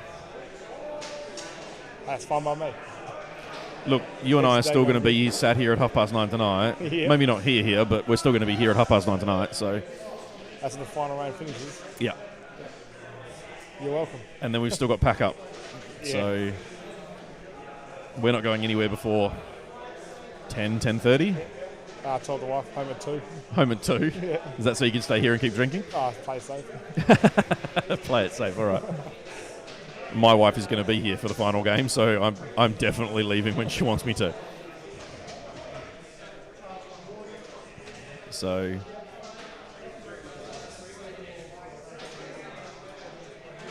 she's Emma's not happy with me at the moment anyway. So I've seen your post. You're a brave man. I'm here. I'm allowed to do it now. What's she going to do? No, it's I've got that recording now. that's fine. I've said way worse on recording with her, so it's, Yeah, I know. a lot of it gets published. So it's yeah, it definitely doesn't feel great for Jake at the moment. We've got Retributors So gone. there We've goes. got an Exorcist gone. We're probably going to see Celestine in the last of the Repentia go. Like, there's just no more steam left in the Sisters' army. And here we go. Retributors being charged by Talon Master. I'm looking at the wrong screen. Right here. Yeah, I see that now. Yeah. Unfortunately, I can't make the That's live cam full size because of the way the streaming software works.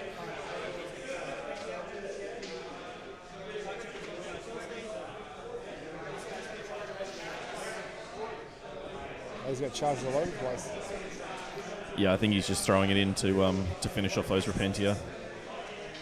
And let's face it, Repentia being charged by Space Marines, even though they're only bikes, there's only like 3 of them left. They've got no armor save to speak of. Toughness 3. You got shock assault bikes with Astartes chainswords. So their 3 bikes are delivering 12 attacks. You'd feel pretty confident with that. Yeah, there's 3. So, 12 attacks. There's a chaplain there on a bike, a Primaris chaplain on a bike just there as well, which is obviously going to go into Celestine. But any auras that he's got going will affect everything else. So, you'd feel pretty confident in going, those Repentia are dead. The ones down on the bottom objective are all engaged and tied up. So, Exorcists are engaged now as well. Exorcists have all been tagged. I don't see where this game goes anywhere other than Jordan just racking up the points now. Yeah. While we stand, we fight. Jake's already lost 5 for him. Engage on all fronts, he's picking up. Assuming he doesn't just lose handfuls of models right now, he'll at least get 3 points for that. But all it's going to take is for him to lose the 3 Repentia on... Not Repentia, there are 3 Retributors on the left-hand side that the Talon Master's fighting in the top half of the screen. And the 2 or 3 Repentia on the right-hand side that have been charged by the bikes, and all of a sudden you only got 2 quarters. And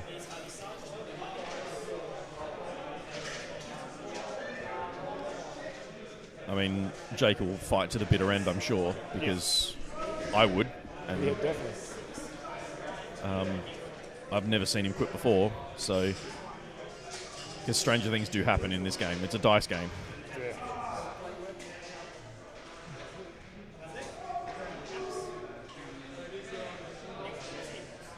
I do like the fact we can actually read the pips on the camera as well. It's quite nice to see what's going on. Yeah.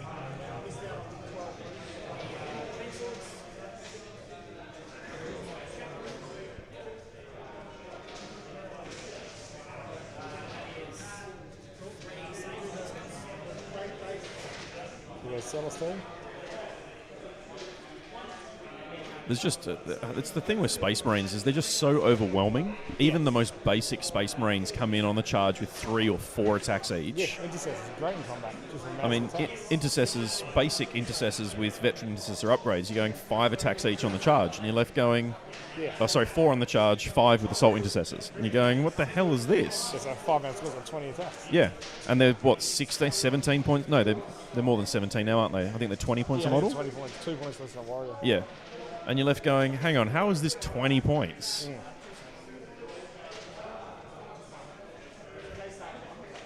Then again, I am also abundantly aware of how many attacks some of the Eldar stuff gets for ridiculous points. Yeah. I look forward to watching a Triptych Witch or a Razor Flail Witch obliterate entire units of Gaunts at some point in time. New Chain Lord. The New Chain Lord. Yeah, pretty much. Not. I don't know whether it's quite as devastating as that, but it is at the same time. Yeah. It's that weird space where you're you're hitting on 14 attacks, hitting on 2s, strength 4, neg 2, and neg 1, but then it's you can get the extra neg 1 on 6s because of the new Drukhari rule. Yeah. And then it's 2 damage. But after those 14 attacks, for everyone that doesn't inflict damage, I get a free attack. Oh, okay. So your 14 attacks could generate potentially another 14 attacks if you don't actually do any harm. Yeah. And then if you want to go strictly by the rules as written, with Razor Flails, for every attack you make, you get 2 attacks. So your 14 becomes 28. And then the misses make more. It is a weird. It's something. an It's a whole article I need to write to explain how and why, Yeah. and then why I won't allow it, and why I won't play it that way. I'm assuming we will get an FAQ on that particular rule abruptly, because it doesn't feel right that you want to miss your first 14 attacks so that you get 28 immediately afterwards. You know, we used to brag about the Solitaire having 11. You know, whoa, 11 attacks. And Ragnar comes in and goes, no, I get like 13. Yeah. And now the Witch goes, no. 28. Hold my beer. Here we go. So we have seen the Repentia and Celestine on the right flank die. It looks like one of the Retributors survived the Talon Masters combat up on the top left-hand side of the screen. There is one sister-shaped model there. And it does look like a multi-melter. Where are you looking? Over near the shadow? Ah, yeah. So it does look like we had one Retributor survive. And then down the bottom there, I think the Retributors are all dead from the attack bikes on the bottom objective. Which is kind of, if that's the bottom of 3 that we're looking at now, I feel like that's probably GG. Yeah, I think it is. I'm surprised. Oh, no, he's got his Seraphim. There are 5 Seraphim there, but in reality, what are 5 Seraphim going to do? I mean, that Chaplain on bike alone probably manhandles them pretty comfortably. I'd kick poor Jake while he's down. Well, they've got 4 Inferno pistols, so they could jump over there and melt a squad, but is that going to actually change the outcome of what's going to happen? Probably not. At the moment, he's in control of 3 objectives, and I don't think the Seraphim can do anything to stop that. Yeah. I think Jake's trying to get one of his engage points up. Yeah, so by falling back with those tanks, I don't believe Sisters have a way of falling back and still shooting with their tanks. I don't think so. So it's kind of a delay the inevitable situation with those falling back. And I don't blame him for doing it. If he does, I'd split them up. And I'd probably drive the other one to the right of screen and keep them as far apart as possible to try and avoid what just happened with that Talon Master tagging them both. So that's a stance to do the exact same thing again. Yeah, and that's what I was just looking at, going, no, like, although with a Talon Master, I think you measure to his base. But it's a 60 mil base, so you can still get it with an inch engagement range. You can still get both of those from the looks of it. There's a big enough gap between anyway. Yeah. So, which is a bit of a shame, because if you separated them out by 2 more inches, you're at least not having them both tagged again, which is exactly what's going to happen. Or I assume it's what's going to happen. Yeah. And I assume Jake's turn 4 at this moment is going to be rapidly short. Will it be next to no shooting phase, which is what he's doing now.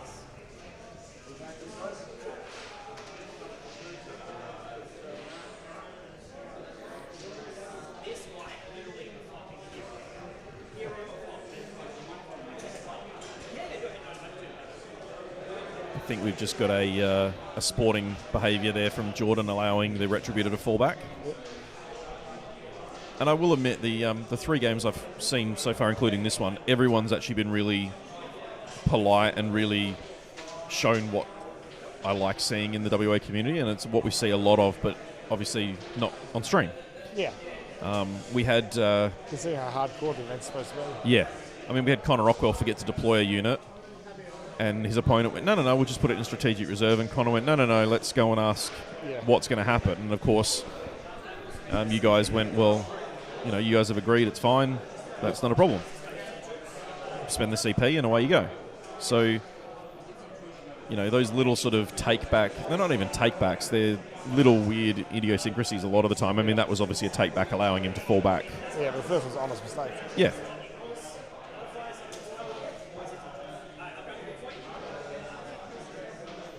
I also imagine, and I'm not saying this is the case for Jordan, but there are those take-back moments where you're in control of the game and you can afford to go, I don't mind. Like, I know where this is going. I know I'm not going to lose. I can afford to take the high road here and go, no, it's okay. Yeah. And I'm not saying that's what Jordan's done, but it is something that you do see on stream games and that sort of thing, where you're in control of the game. You don't have to stress about it. Because we've now got multiple multi-melter attack bikes. And the Talon Master with that one Retributor. There's one Gemini, or she maybe is the Canoness. That center objective at the top of the screen. She's actually quite hard to see, but basically right where this dice, there's a blue dice there on the ruin. Yep. Straight under that, there is a Sisters of Battle character. Oh, okay. And I thought it was a Gemini, but it's on foot, so I'm assuming it's one of the Canoness. So she's actually engaged with those bikes. It's just the way the camera is angled, you just can't see her. Yeah.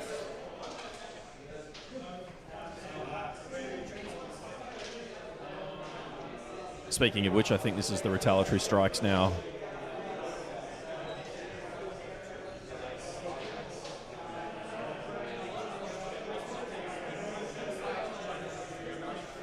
I think it's just shock assault being explained because the cannon is charged. Yeah.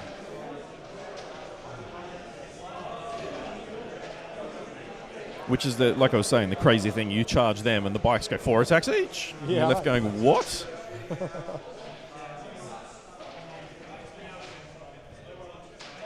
And then you look at it and go, how many attacks does a Gene Stealer get again? Yeah, not that many. No. Is it 3 base? It's 3 base. 4 And- if you're over 10 models. Yeah. And that just instantly you start going, these are Gene Stealers. Like, these Yeah, are they're meant to be horrific. And they either need to be more horrific in terms of output for those 3 attacks, or they need more attacks. Yeah. Potentially both. And chipping points. To be fair, though, I also think they need 2 wounds. Yes, they do. I don't think Orc Boy should get 2 wounds, because I think that just changes the entire game so drastically that it's just not going to be viable. But I'd quite happily see Gene Stealers, even if they went Gene Stealer 1 wound, Gene Stealer Prime, and give them... Yeah, and give them an extra wound, or Gene Stealer Princelings. Yeah, there you go. Give them an extra wound, make them squads of 5 to 10 instead of 5 to 20. Yep. I could totally get behind that as an elite version of a Gene Stealer that are bigger, nastier, make their base weapons damage 2 instead of damage 1, and 25 points a model. Yeah, no worries. 4 up invulnerable, T5. Like, let's murder something. Between me and Court, I think I've got 200 of them, so that'd be great. Yeah. Well, the way the game has been changing in terms of like removing needless dice rolls and trying to ensure that there are consequences to actions in terms of the dice mechanic. You've got no disgusting resilience been changed heavily so that it's not slowing the game down anymore. The rerolls have been wound back quite considerably. And even though all these Marines got 2 wounds, Heavy Bolter's got 2 damage, the Splinter Cannon's about to get 2 damage, like a lot of the main anti-infantry weapons are going to 2 damage. In a Tyranid army, what's your main anti-Space Marine weapon? Combat. Really. That's, you can say you're going to shoot Death Spitters at them or Devourers at them, but reality is... Yeah, you want combat. You want combat. I can't see Hornblows doing 2 damage. No. But Gensil is. Look, even Rending Claws on Tyranid Warriors. There is no way a Rending Claw on a Tyranid Warrior is 1 damage. Yeah, here's you ripping things apart. It's big enough to pick a Space Marine up in its hands. Like, yeah. But we're now getting into that weird spot where lore doesn't meet up with tabletop, and it never really has, to be fair. Game balance has to be a thing, I'm told. Certainly for tournaments it helps. All right. The Space Wolves lift is good. I think the Cav should be switched for Wolfguard vets with Lightning Claw Storm Shield with jump packs. That's not the first time I heard that today. It's not the first time? Nah. Oh, there you go. Some other guy walking in. The Space Wolves lift's an interesting one. The Wolves did get out quite well with the supplement, but I think that they've been, in terms of a combat army, they've been overshadowed immediately by Blood Angels and more subtly by White Scars. Because I would still argue that White Scars, of those 3, are the best for combat. Both of which we haven't seen here today. No. I don't think we even have any of the White Scars here today. Blood Angels? No. I don't think so, no. Over a quarter of the field's Death Guard. Over a quarter of the field is Death Guard? I think so, yeah. Jesus. There's 6 Mortys and 3 no Morty lists. 6 Morty. Wow, okay. Still only got 1 game finished. We got 38 minutes left in the round. I think we're in Jordan's turn 4 now.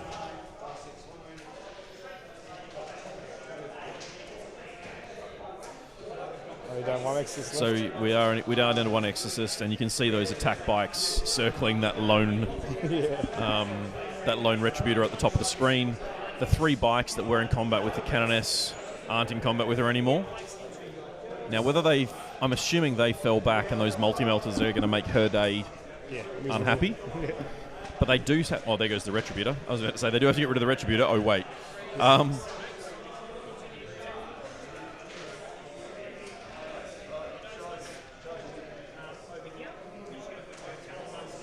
So we now got both Talonmasters going into the remaining Exorcist.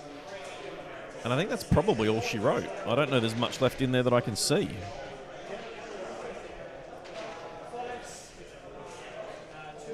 I mean, at the end of the day, those Talonmasters will charge that Retributor, that Exorcist anyway. Yeah. At least one of them will.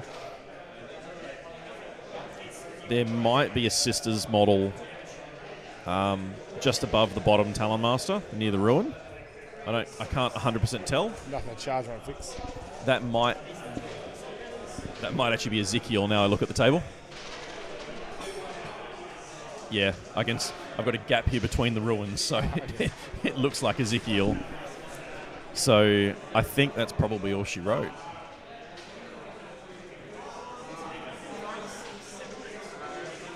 I mean, that Exorcist is going to just take a huge amount of firepower. Yeah. I don't think Jordan's actually lost anything the past couple of turns at all. No, I don't think so.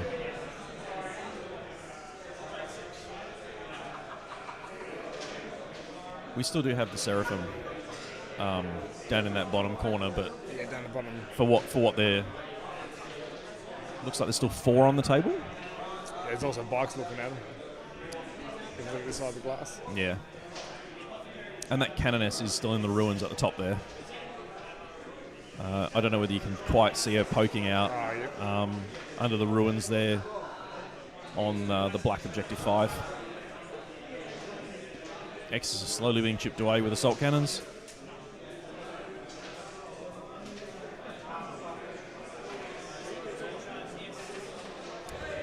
Charge Nexus. So that was Ezekiel. But there is another model there that I still don't know what that is. So we've had a Talon Master and Ezekiel go into the tank, I believe. Oh, it was Ezekiel. It was.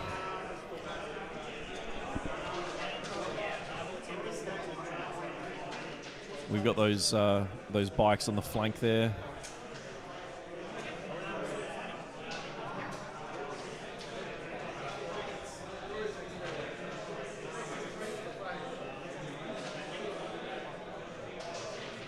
So, He's just mopping up now, I think. yeah. That Canoness at the top of the doesn't want to die.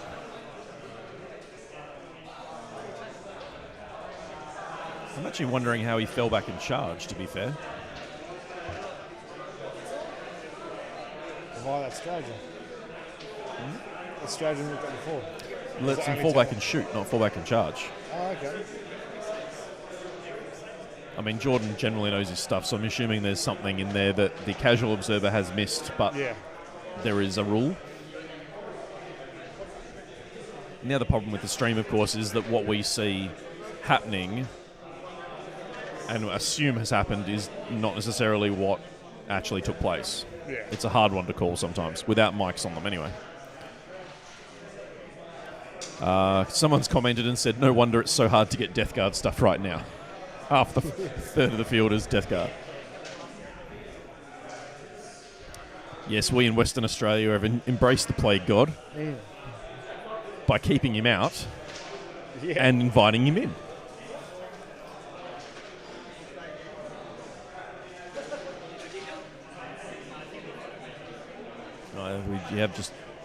We lost a bike? Yeah, we have lost a bike. To the Canoness.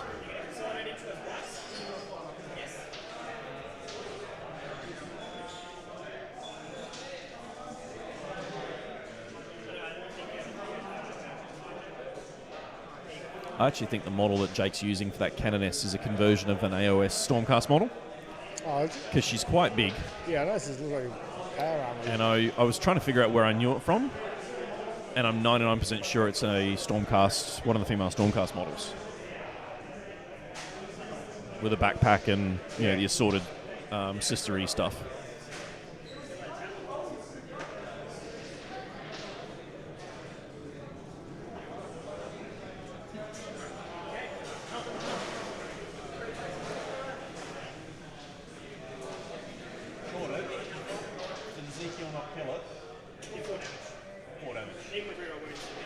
Oh wow!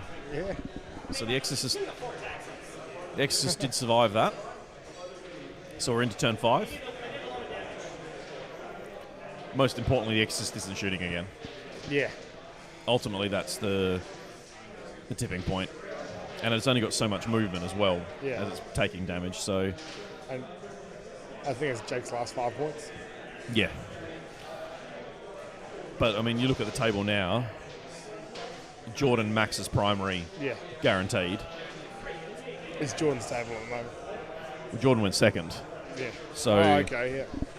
Jake's getting this movement now where he held nothing to start turn 5 for the primary.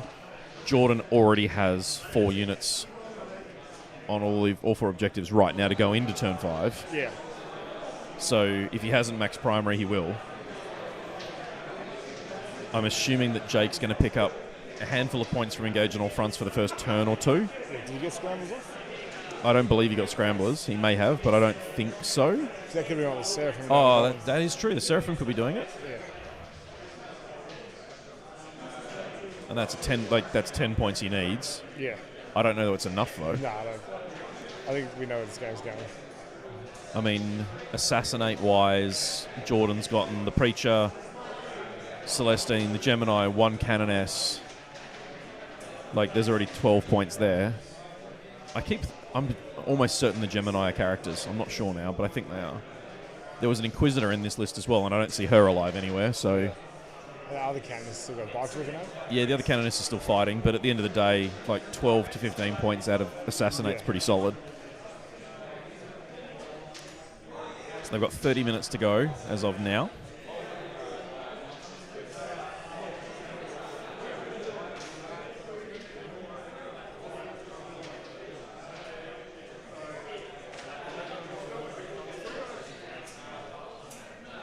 So we've got there's a bike.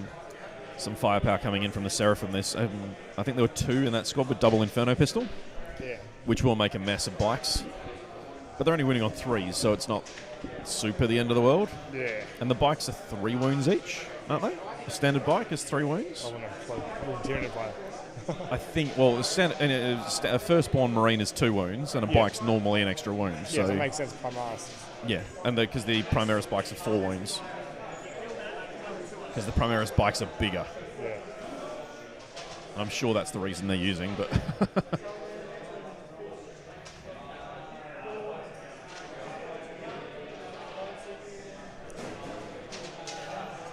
Looks like we've got a handful of shots coming out of the Sisters lines, just with whatever's hanging around.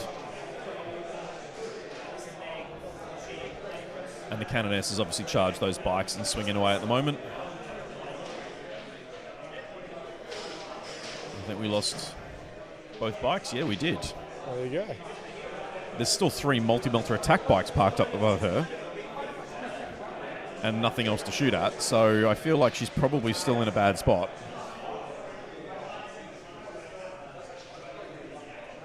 I mean, that Exorcist, it dies to both Talon Masters, and if it doesn't die to both Talon Masters, it gets charged by Talon Masters and Ezekiel and dies. I mean, between those 2 Talon Masters, was it 24 assault cannon shots, 12 heavy bolter shots, hitting on 2s, you know, re-rolling 1s to wound. The Exodus is limping as well. Yeah. It must be in its mid-profile, because Yeah. look how far it moved.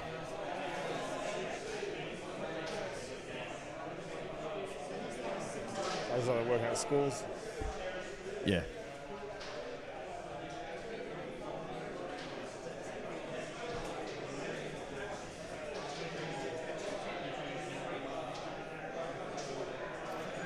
Yeah, I think there's just a conversation for Jake's score, what it's going to end up as.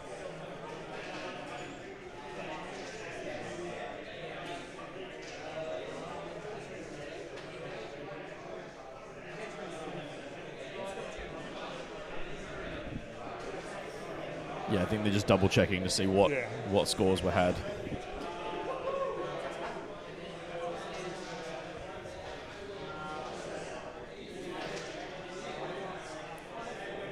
Like I say, it doesn't matter what happens in the final turn. Like, Jordan scores 15 for primary. And as long as he kills the Exorcist, that denies while we stand, we fight. Yeah.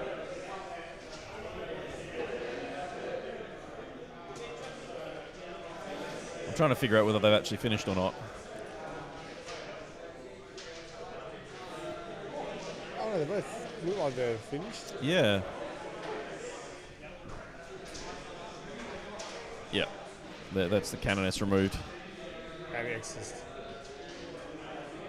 I don't know whether that's a, yeah, we're done type deal. Yeah.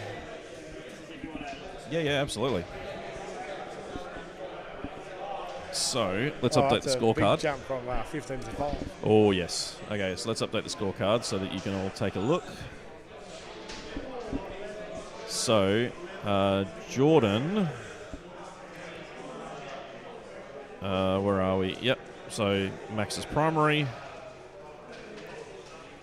And what do we get? 15, 30, 43 for secondary. There you And Jake, 15 for primary and 21 for secondary.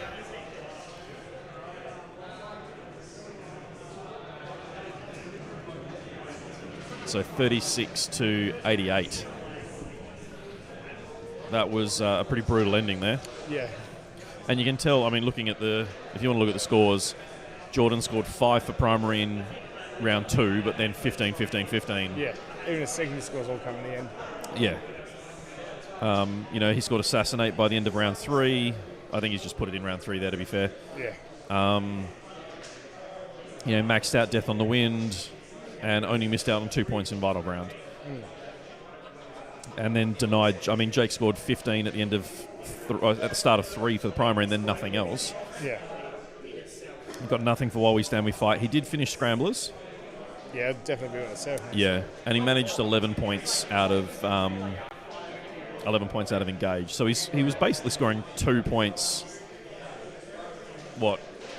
4 turns to 2 points, 1 turn to 3. Yeah, he basically scored or a couple of 3 and then nothing, depending on what was going on. Yeah. But it's a pretty solid result. Some of those we just entered because of the Yeah. Yeah, that's cool, man. So that's the end of that game. Sees Jordan move on undefeated into round 4. Thank you very much for joining us. Thanks very much, Al, for joining me That's for all the right. second half of that game. I'm playing next round. You are playing next round. So, yeah. So, what is the point of the scorecard if it isn't being updated? I understand, Isik, but I don't want to interrupt the players. They are on a really tight time frame today. So, normally the layout would allow me to go and talk to the players mid-round and update it as we go, but I don't really want to interrupt them. And it's also my first time using the scorecard, so I'm still learning. Yeah, so essentially deal with it. And Elliot's going, 3 wounds on a bike and 4 on the attack bike. Awesome. There you go. So, yeah, final score is up on the screen now for you guys. 36 points for the Sisters, 88 for the Dark Angels moving into Game 4. Thank you for joining us. We will... when's the next round, do you know? Yeah, in 40 minutes. So, we will be back at... where are we? 4:15. Yeah, 4:15 Western time. So, we've got about 40 minutes? Something like that? Yeah, 23 plus 15. 40 minutes. Yeah. So we'll be back in about 40 minutes' time for round 4. There'll be links on the OBSEC Facebook page for you to check it out. And the Toy Soldier page. And the Toy Soldier Yeah, page. Shane, I'm on there. So, yeah, we will get out of here and we'll see you all real soon.